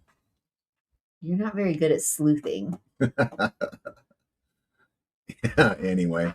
So, anybody needs blackberry? Blackberry? We think that they've got to be blackberries because they're the thorns look like thorned blackberries. Blackberry, comfrey, elderberry, goji berry, catnip. Is that what you got that's all over the place? It could be. That's right, those. All right. And horseradish. And horseradish for sure. So if any of you people out and around here that would like some of those. If you're in need of a start. Yeah, we can hook a brother or sister up. Start. Right? You want to get some good news? Since we're already an hour and 21 minutes in? Oh. Because you drive around on flat tires? I didn't realize that's what the problem was. Well, let's see what we got here today. So I don't know if you guys have been paying attention to the blocked camera drama, but over in Europe it started, and people were knocking down all of the cameras, putting bags on them, those kind of things. But it's actually happening a lot in the United States now. There was reports of a bunch of teenagers knocking them down. In Michigan, Dane County Sheriff deputies put bags over 26 flock cameras across their county Friday morning. The deputies themselves put it down. In Plainfield Township, Michigan, someone ran one over. And so people are beginning this. I keep telling everybody this, that the Great Awakening is here. And because the Great Awakening is here, we have to prepare for the absurd, right? These things are interconnected. And I'm going to demonstrate again today, as I do on every single live, on why this is becoming more and more true, that the deep state, what it's really wants to do is expand, surveillance. Well, people are about had enough of it, and not just here. And, they always say, watch Europe, because what happens in Europe comes here soon. And there's a lot going on over there we're going to talk about too. But Vigilant Fox reported that you've driven past at least one this week and probably never noticed, but there's over 100,000 flock cameras that now line America's roads, and thousands more go up every single month. They don't just film traffic, they read faces, they carry microphones. Once the system knows who you are, everything it captures gets attached to your profile, where you went, when, and how. So this is the social credit score stuff, right? This is the Peter Thiel, Planeteer, put everything together in one database. And this is just one of the ways they do it. It's like the Truman Show, but if it was 1984, Eric said. So Truman Show meets 1984. Kind of true, right? Let's see here. Gratitude to Grace says, I would love some horseradish, please. Can we get some when we come for July 11th? You bet. You bet. Is there anything else, Gratitude to Grace, you'd like on your list that we can send you home with? Because we will hook a sister up. Yeah, Nito says, oh no, I'm going shopping. Will Be Cool says, I have wild blackberries that are 10 feet tall. Yep. Yeah, they grow great around here, and every year though. And it's sad. I mean, I just rather people take them, because if not, we're going to mow them down, right? They get out too far in the walkway. Yeah, they got to go, right? Yeah, and I mean, if I wanted more, I could dig them up and put them somewhere. But yeah, you get so many. I've got some already. Both of her annual gardens are completely surrounded in blackberries and black raspberries, so she don't need any more. Well, and they're now coming on the inside of the fence. Yeah. Let's see. Nito said, I saw a few knocked down on my travels. Yeah, it's becoming a bigger and bigger thing. People are tired, and they're starting to stand up and say, enough's enough. Yeah, Packrat says, for the win. They call them that because they view us as flock. That's a t-shirt right there. Yep, Fox News guests said out loud what the conspiracy theorists have been screaming into the shadow banned void for years. The AI big tech and big government have is distinctly separate from the AI that the public gets access to, because the AI they have is a weapons grade system. So basically what they're saying is Fox News is reporting that there is two actual different sets of AI. There's the public AI, and then there's the military AI. And you don't need to take their word for it. There are countless speeches at the World Economic Forum telling you that they will do exactly this. So what we can do about it, one of the key things is to cut off the machine food sources at its knees. Your data is what the beast needs to grow. And I think this is a really, really good point. How do we limit the data that they can get upon us? And I think it's get rid of as many of the smart things as you can. I don't use Alexa. We don't use that stuff here. I still have a cell phone, but until I figure out a way to make money with, to pay bills and to do those kinds of things, I kind of have that, but we can minimize it, right? I mean, I built me an old truck. I need to get some pictures of that, by the way, but I built me an old truck as an effort to try to get away from that a little bit, and there are things you could do. Now, I'm not suggesting you do this. I don't know what the laws are, consult an attorney, blah, blah, blah, but you can actually have your car go down, and there's people who will deprogram the computer and take a lot of the stuff off of it. But obviously, you'll have to consult your own state. I'm not giving advice here. Everyone knows about flock cameras, but they're not the only company scanning plates. At least 7 competing companies are scanning your plates every day. Gentek is number 2, Motorola number 3, and it's not one company, it's an ecosystem. It's a surveillance cartel is more than just one brand. Let's see here. Comment says, Hack says, hey, y'all, don't cut the berries out until I see you Sunday. I'll take some. Oh, no, we're going to cut. Hacks, we can't do that. We're not going to cut anything out. Part of the fun of getting plants is you get to cut them out. Yeah, she means don't mow them over. Yeah, we're not going to mow them. Are you coming over on Sunday? Yeah, we should have breakfast that morning, probably. So, G-Dog welcome in says, just add AI robots to 1984 Truman Terminator equals future state. Boy, that's scary, isn't it? Right. Yeah, and maybe there would be more volunteers to go to Mars. Yeah, probably would be. Yeah, there's a whole theory there, isn't there? I'm going to start skipping through some of this stuff, guys, because I have 36 slides on this deck alone. But I'm going to kind of just summarize them just because I want to try to get to as much of it as I can. But they're starting to find cameras in the silliest places. This guy walked up and opened just this plastic box that was bolted to a telephone pole, opened it up, and sure enough, there's big camera equipment. Down in there. Wall Street 8 says that the new mass surveillance system introduced in America, if you thought flock cameras are bad, law enforcement now has a system that identifies you based on the signals coming off every single device you have. It collects your Bluetooth, your Wi-Fi, your RFID signals from your phone, your smartwatch, your headphones, your car's audio, absolutely everything. Well, there's the blueprint, right, to kind of be able to step back from it right there is what can we do? Keep your Bluetooth turned off, right? Mm-hmm. Your Wi-Fi, your RFID signals, right? Your smartwatch. I don't have one. Don't plan on getting one. Your headphones, your car, right? What are some of the things that you can do to lessen that? Then it builds what they call an electronic fingerprint, and their website gives an example of this. So picture 70 cars drive by one of these systems. Every car has an iPhone, but not every car has the same iPhone model. Same smartwatch that's on you, same headphones, same everything else. So they build a profile based on you, not just your car's license plate anymore. So that combination is unique to you. It is your fingerprint. Wow. And so if my phone and my headphones are traveling in your car, right? Down the road, they know that I'm in that. The possibility of me being in there. Yep.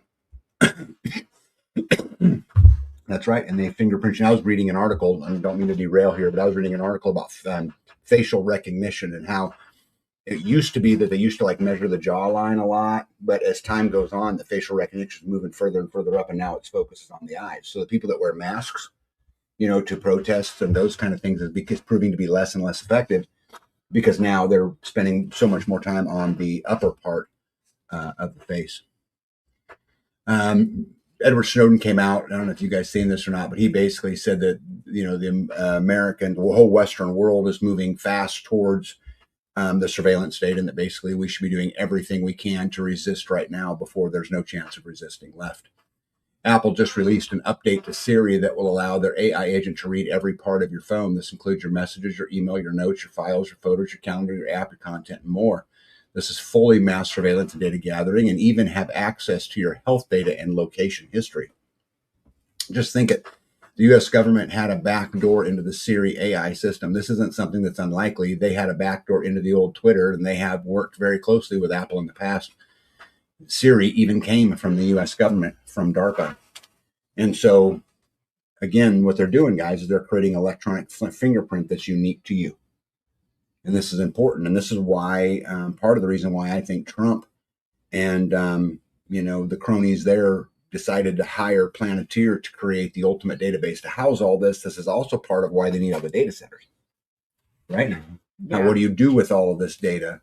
I didn't realize they were collecting that kind of data. Mm-hmm. And I didn't know that they could see your face in those. Yeah. Because I thought that they were looking from the back. I thought they were reading, because our license plates are on the back. So I thought that they were reading them as you were going past, not as you were coming to. Yes. So the camera is reading it. But the flock camera system has microphones. It has different types of sensoring equipment. What they're saying is, if you're driving by and your Wi-Fi is on or your Bluetooth is on, they're picking up that signal. Right? And they're just logging it, that this signal at this time was probably listening to this or was saying that. Right. Nito said that's why we keep our beast. That's that big truck. Let me see. That was our plan. Okay, cool. We'll see on Sunday. Siri to Apple like Planeteer to be determined. Right. Digital versions of you. It's the meta you. It's the meta you. That's a t-shirt too. And you guys find it interesting that 2/3 of every new data center being built in America is going up in a drought zone, and the Guardian just published the map that proves it. So why do we think that they would be wanting to put all of these data centers in a drought zone when they consume massive amounts of water? Well, I think there's a lot of ways to explain it. Maybe it's just they want the less regulations because most of the counties they think are podunk and they'll pass right through easy zoning restrictions. Or maybe there's something more sinister. Maybe they want these where all the drones are so they can get everybody into the city. If they dry up the water, you won't stay. I can assure you of that. Right? You'll be headed somewhere else. And don't forget the World Economic Forum did say you'll own nothing and you'll be happy. And I would hate to see it bring back the Dust Bowl of the 30s to the, Central Plains, but I guess we'll find out, won't we? Water, water, water. Energy, energy, energy. We are winning, though, in a lot of fronts. I don't know if you guys know this or not, but just right here in Kansas, Spring Hill, Gardner, and Edgerton all got the people to stand up, and they will not be building data centers there. And what's crazy, almost every single county in the state of Kansas, Nebraska, a lot of them are Oklahoma, are all being proposed these data centers now. I'm sure they know they won't get a lot of them. Isn't Topeka doing one now? Well, Topeka's got a big fight on its hands. And it's so funny that the powers that be are stupid. So the city of Topeka, I'm totally going to rant right here. So the city of Topeka, I don't know what he's going to say. Yeah, you don't. The city of Topeka not long ago decided they were going to put an ordinance on whether or not you could have chickens. So what do chickens have to do with data centers? What it has to do with it is that they say you can't have chickens. People get pissed. They wake the people up. Now the people are politically involved. Then they dump, let's do a data center, and they wonder why they get a bunch of resistance. It's from all the bullshit before, Mm. Yeah, Conserve Friend says data centers are tapping the aquifers now. Yeah. That's why you got to have your own water source, guys. I heard of a situation where they were using the water and a bunch of the water, and the people, government city people, didn't know they were using the water. Mm. And there are places, babe, in Michigan and Ohio and some of that the residents have lost all pressure to their water tap. They turn on it and it just trickles out. Mm. They're totally taking it from the people. And it's so funny, we're paying for our own surveillance. We're paying for this digital surveillance state because we don't stand up and do anything about it. Well, they're soon going to be paying for their own. Well, we already do pay for our own poison. Yeah, we do. How much money have you spent through your taxes to spray the clouds, right? Yeah. If data centers are getting denied, my guess is there's a good chance other regions will jump on that opportunity. They will. When I was on with Billy Bond asked me if I thought we could stop the data centers. And I told him no. I think I could stop them, not me alone, but I think we could stop them here in my county. And there's other counties that could stop them, but I don't think people are angry enough. I don't think there's enough fight in their belly to stop it completely. Because of that exact point, someone else. We've already got a whole bunch. We're already the leader in. Yeah. So no, I think it's here, and I think the digital surveillance state is going to get worse and worse and worse. U.S. state of Idaho bans mandatory digital ID. Brad Little, who is the governor of Idaho, enacted Senate Bill 1299. This new legislation takes a rare stance at the contemporary American state politics by opposing the adoption of a digital identification rather than advocating for its implementation. The legislation establishes Section 672364 of the Idaho Code. Unfortunately, this won't matter much. It'll matter a little bit. But when you're talking about federal systems, Social Security, Medicare, Medicaid, right? When you're talking about all of that stuff that requires the federal government will just require it anyway.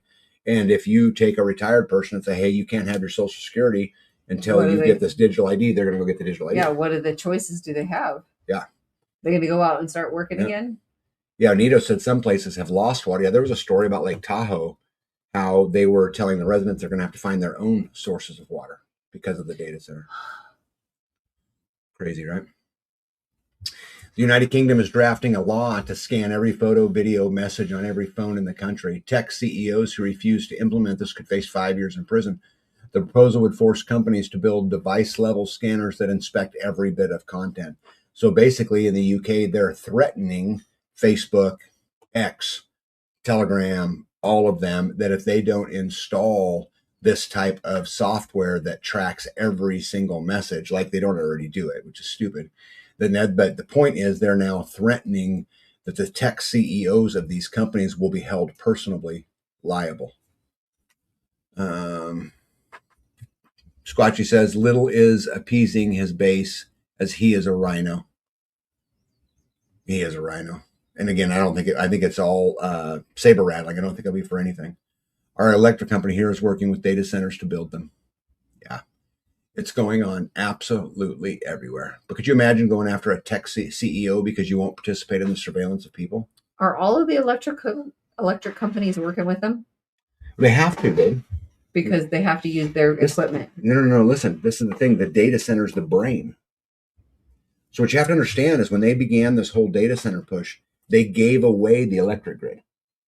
The electric grid will not be able to operate without the data center. I'm telling you, the data center will be the brain. Mm-hmm. So they're going to have control over the electric grid.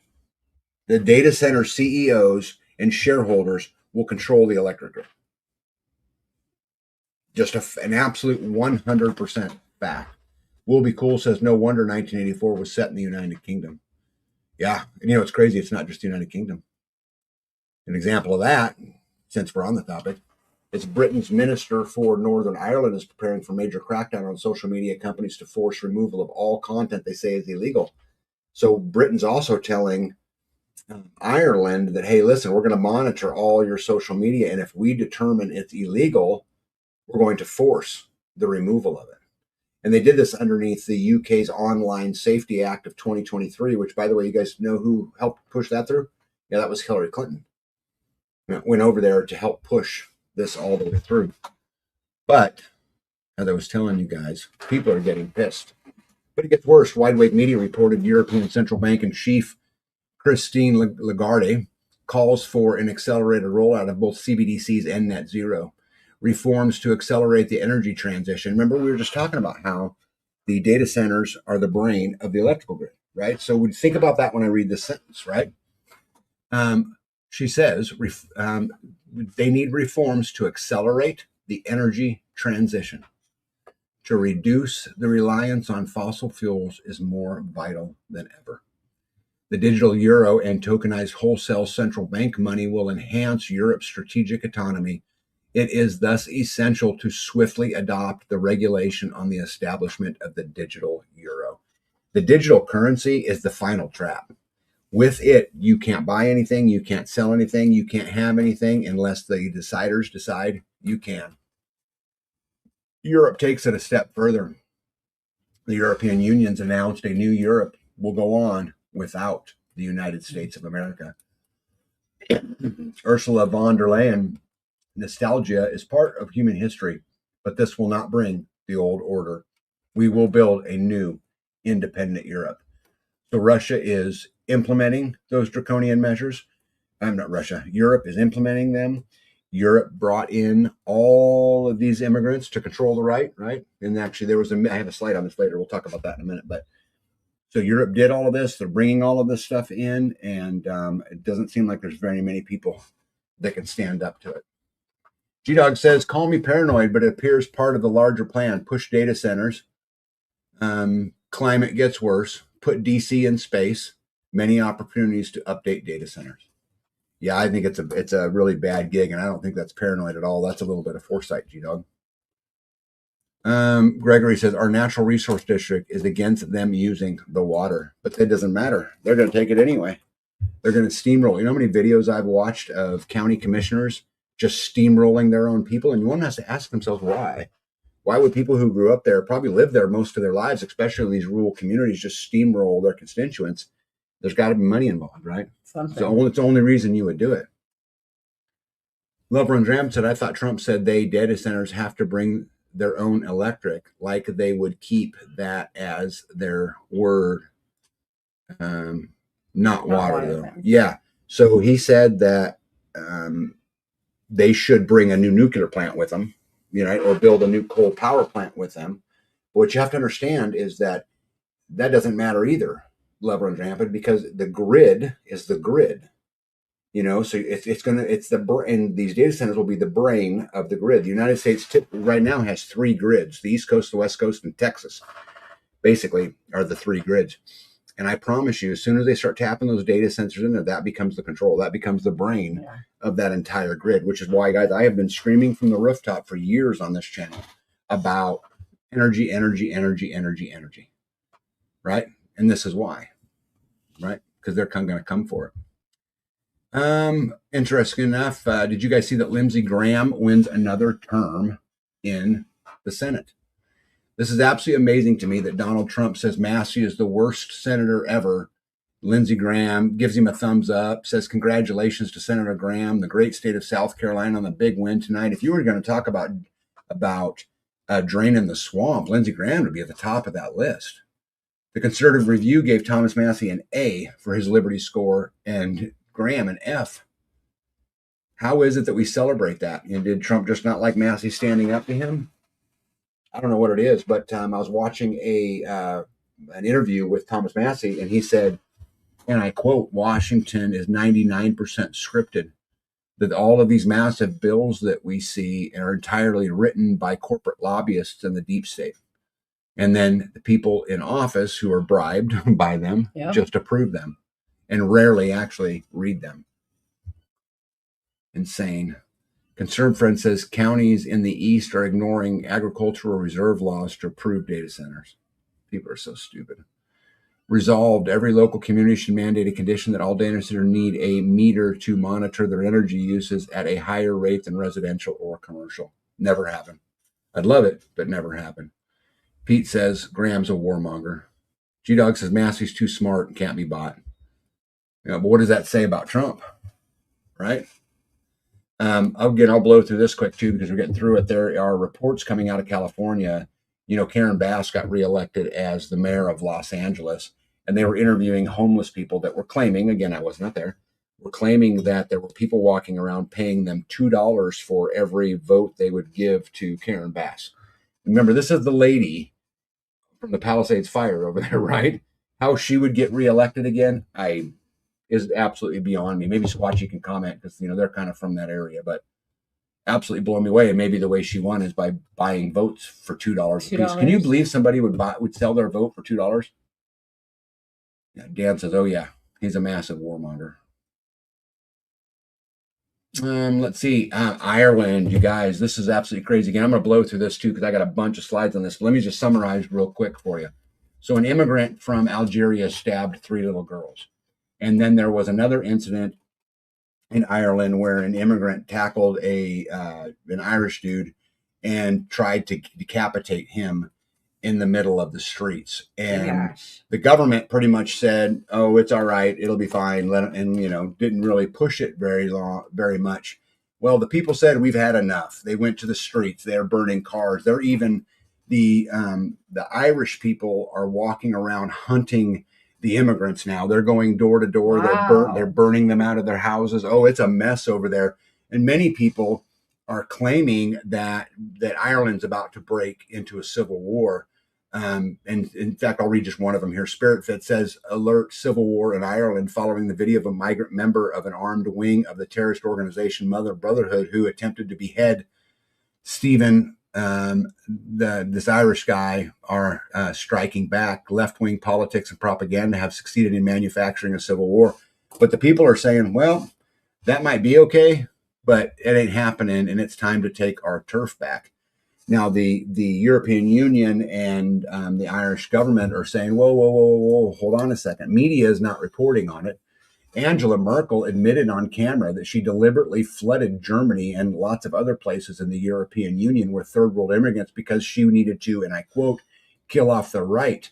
She should be, again, charged with treason. Did you know Brussels, the capital of the European Union today, only 1 in 4 people are ethnic Belgians? And right as all of this has happened, the European Union Migration Pact enters into force today. So the European Union Migration Pact basically takes the sovereignty away from all of the European nations and gives it to the European Union to determine who takes what immigrant and in what order. And then people say, no, not on our watch. And to the streets they go, except now the governments of these places like Ireland are using their police to suppress not the immigrant, right? They're suppressing the people who live there, Irish, from doing these kinds of things. They've broken out water cannons. They're breaking out SWAT teams, and they're hauling people off to jail for standing up for their own country. I cannot believe that these police officers and the gut powers that be are arresting and torturing and hitting with water cannons people that are there just trying to save their own country. Right? That's the absurd part. That's the absurd part. I always tell you guys now, prepare for the absurdity. Gregory said they have had enough. Nothing like a bunch of mad Irishmen. Right. Busloads of white Irish men are being bused to these places where these immigrants are, and they are literally burning shit down. Yikes. Cars, houses, and absolutely there will be innocence lost. Well, yeah, I was going to say they're destroying not just the person that they're seeking either. Then they're damaging and harming. That's crazy. Yeah, but babe, but where and I thought about this a lot today as I was writing all this. Where do you draw the line at? Where do you say? Because I don't want any innocents to get hurt. And just like in the migrants, right. there are innocent migrants who go to school every day, and the mom and dad go to work every day, and they pay their taxes. And right. I don't want. They don't deserve that. They don't deserve any of this. But how much do you take of the 3 little girls getting raped in the street, the guy being beheaded, and this goes on and on and on. These stories have been going on for years over there. Where do you draw a line and say, I'm sorry, some innocence is going to happen, but we have to draw a line. We got to put a gate around our city. We got to do something. I mean, what do you do when you have an incompetent government that isn't doing anything to help you? What do you do as a people? When do you say enough's enough? And it's such a hard question, right? Because it's bad either way. David said, have they tried voting harder?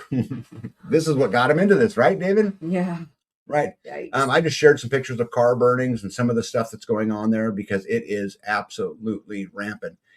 One of the most interesting things that came out of this, and I don't know how much you guys know about the history of England and Ireland, right? The Protestants and the Catholics, but typically these groups were at each other, right? If you go back, remember the IRA, back from, the 80s or 90s, I think it was.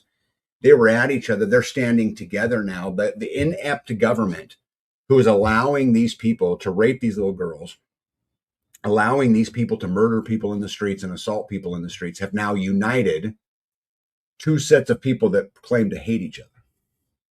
And these 2 sets of people now are beginning to fight back. And I think this is the law of unintended consequences. And we talk about this all the time. We just did about, in Topeka, Kansas, they said, hey, you can't have any chickens. And what it caused is a massive uprising to the data center because it got people active, right? And the same thing.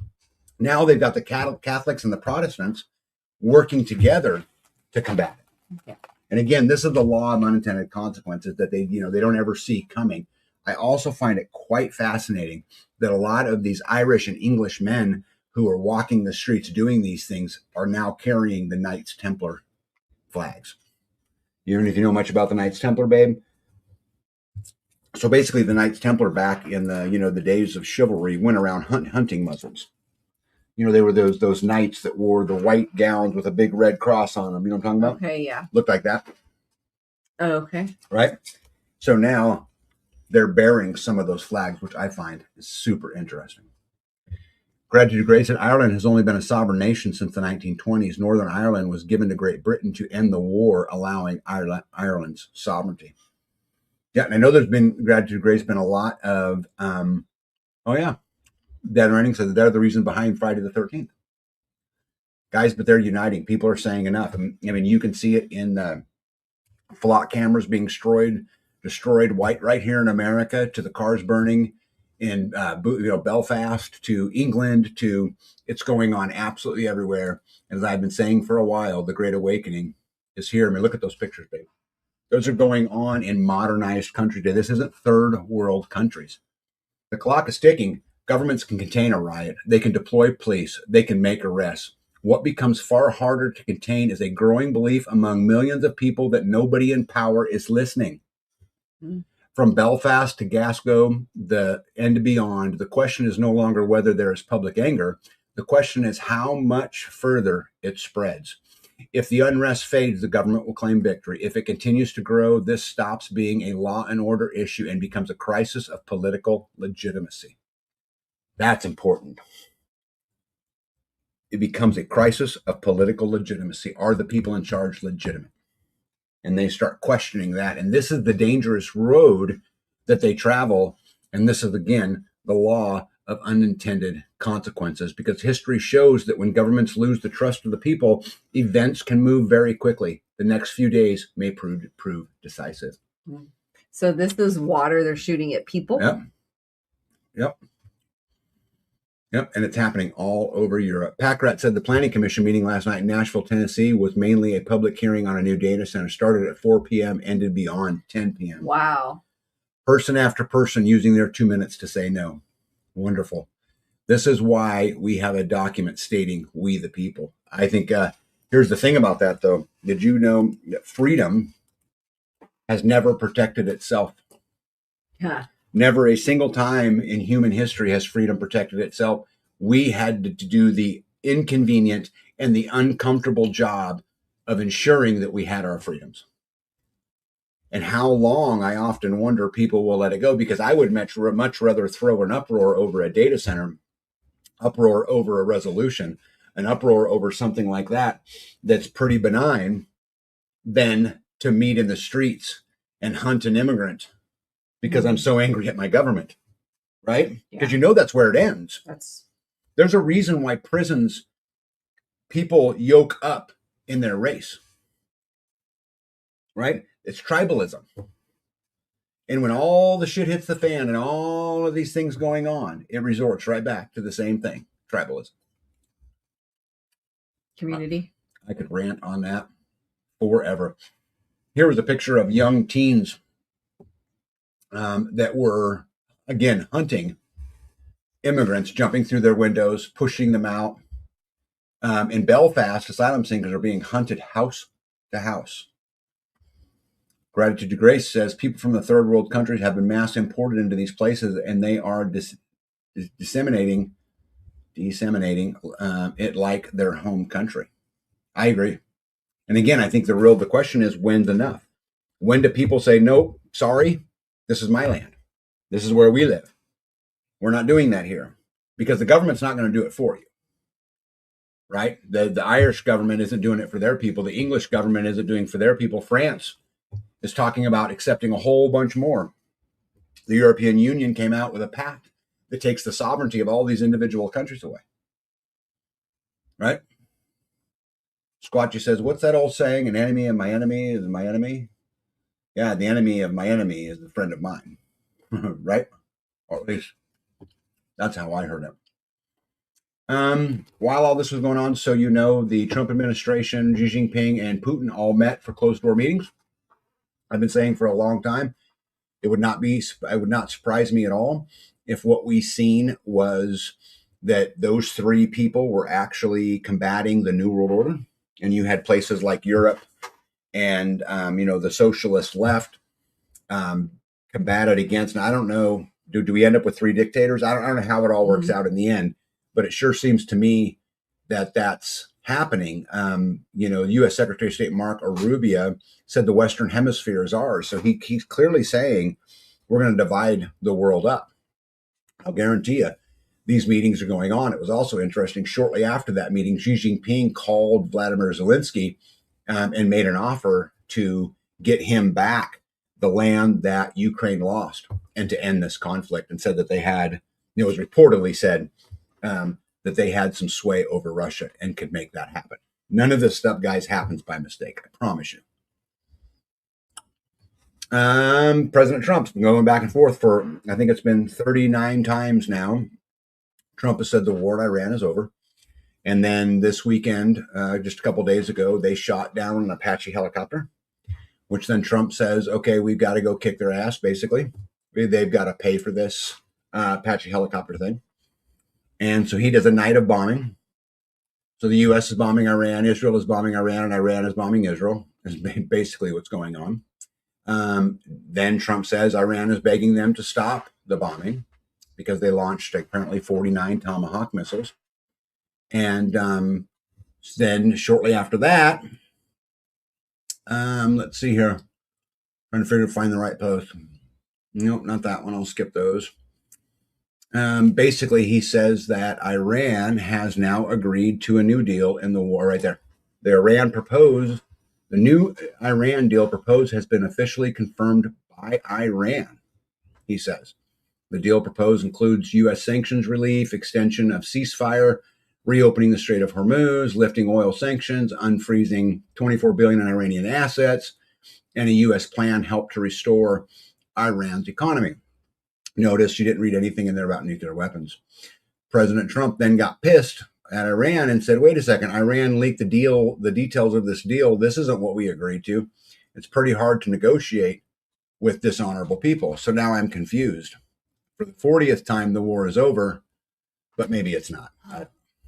I'm confused. But in better news, G-Dog says, any bets on a MOU, Memo of Understanding, can be done next week, but actual agreement in October, November, yeah. And you know that's how that works, right? And how it'll always work. They don't give a shit about the people dying. It's all about politics. But in some more positive news, before we get out of here, I thought I'd share this story with you, that they have now decided that the best thing to do is to liquefy the bodies of people who die and drain them back into the sewer. Yep. And then they're going to feed them back to you, basically. Yep, You read that right. It's actually been going on for some time. Bodies are liquefied in a process called water cremation or aquamation. And guess what? It's environmentally friendly. Pretty much any atrocity can now be committed as long as it's deemed environmentally friendly by the brainwashed climate change cult that we all know is really a front for the depopulation agenda of 2030. Further research, Wisconsin State approves bill to dissolve dead bodies and then dump them through the sewer. That's exciting. That's so gross. You should go over to you know what I'd do if I was you? I'd go to a Motel 8, turn some water on, and have a nice big glass of fresh water. Should you just go drink some water? Yeah. You've got to be freaking kidding me. That's gross. Right. Gregory says Soylent Green. I knew somebody was going to say it. I still haven't seen that.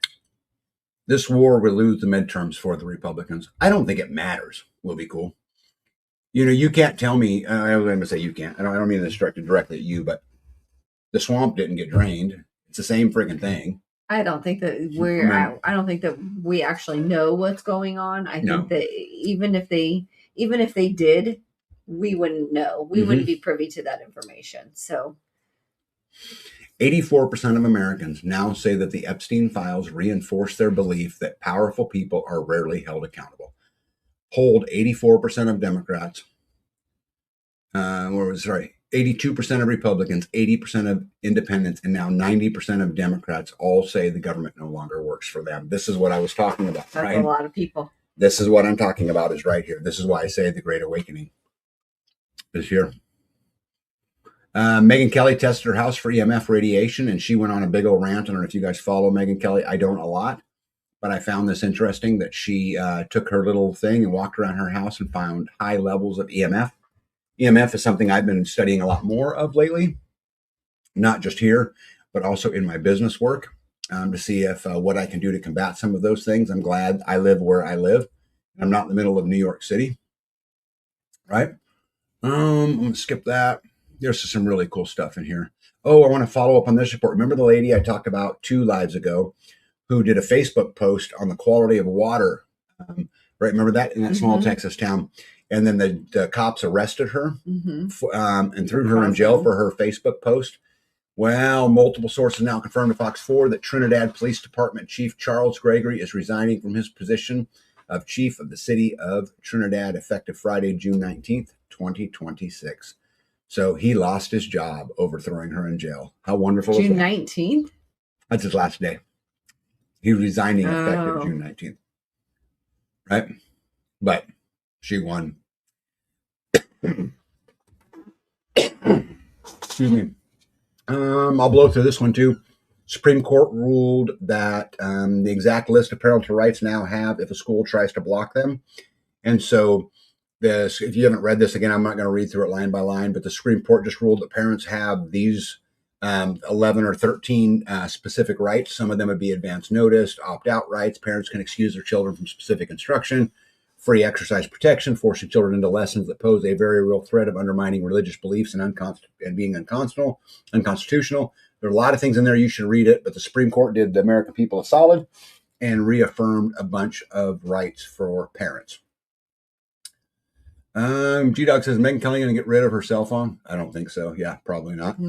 They're wanting to put a 270-foot radio tower about 3 miles from my house. We got a letter yesterday in the mail. Yeah, I would fight that. I would fight that. I would fight that, sharpshooter. If that don't motivate you, I don't know what would. Wow. I do not know what would. Yeah. I would fight it. Oh, yeah. You guys see the, this will be my last page. I promise. Then we'll get out of here. Trump came out and said that they were asking about inflation, and he said he thinks that inflation is good. Yeah, talk about being out of touch. Yeah. Right? Inflation is so good. Why do 76% of Americans say the cost of living is their biggest economic concern? 65% say the middle-class lifestyle is now out of reach. Think about that. Just do the math. 65% of Americans believe the middle class is out of reach. That means there isn't a middle class. Right? That's what that means. Yeah. The data on what's happening to American families right now is hard to read. The Brookings Institute report released just weeks ago found that 45.5% of U.S. households don't earn enough to cover their basic necessities. That's nearly half the country. And the threshold for what counts as basic necessities isn't lavish. We're talking about housing, groceries, healthcare, utilities, and childcare. The numbers underneath that headline are even harder to sit with. Only 12% of workers say their wages have kept pace with inflation. Okay, so 12% of workers say their wages have kept pace with inflation. That means 88% hasn't. Nearly 4 in 10 Americans say their ability to afford basics got worse this year. Another 35% saw no improvement at all. That means roughly 75% of the country is either falling behind or treading water on the fundamentals. 92% of Americans cut back spending in 2025, including on groceries and healthcare. Those aren't luxuries. Those are the baseline. A $1,000 increase in annual cost of living, which is less than $85 a month, would push 3 million more households over the financial edge. That's how thin the margin is for nearly half the country right now. The average American paid more than $1,700 in tariff-related cost increases from February 2025 to January 2026 alone. Healthcare premiums are projected to nearly double for millions of Americans in 2026 after the subsidies expire. Utility costs are up 12% every single year. So think about that. In 4 years, they're up 48%. Right? This isn't a feeling. This is arithmetic. And the arithmetic is getting harder for a lot of families who are doing everything right. And this kind of summarizes the entire thing we talked about tonight, which is the Great Awakening is here, and we have to prepare for the absurd. And it's happening all over the globe. You know, someone said earlier they were talking about how they didn't know if they wanted to go see a movie or not. Always remember this. The desert will teach us more about water than the ocean will. Right? So again, it's about being aware. Don't absorb it. Right? It's about insulating ourselves, not isolating ourselves, and get prepared. And I can't tell you enough. Again, the world is absurd, and I think it's going to get worse. And what we're seeing in Europe is coming to a theater near you. And I think That's scary. very well. I mean, here's the thing, though, babe. What we can do is yoke up. We can build a big, giant community, and that big, giant community is our layer of protection. We go out and grow our food. That's a layer of protection. We go out and produce our own energy. That's a layer of protection. We go out and deal with our own water. That's a layer of protection, right? We make sure our house is straight, right? Yeah. Our house is straight is a level of protection. And I think if we focus on those kind of things, and we can all focus on those kind of things. Focus on what you can. We can. Infrastructure, energy, water. Make sure your relationship, your spirituality's checked. Make sure all that stuff's in check, and we're going to be all right. So, and don't absorb. Yeah. And yeah, this is the super key. Everything kind of takes balance, guys. Right? And, you can overthink what you want in a negative way. You can also overthink what you want in a positive way. You can do either one of them, right? So let's stay positive. Let's be happy. Prepare for the absurd. Yoke up. Build community. I'm out of here. What you got to say? Yo. Hold the line. Be out. How about hold the line, give Tag his tools back? No. See you guys in a week. Good night, everybody. Good night.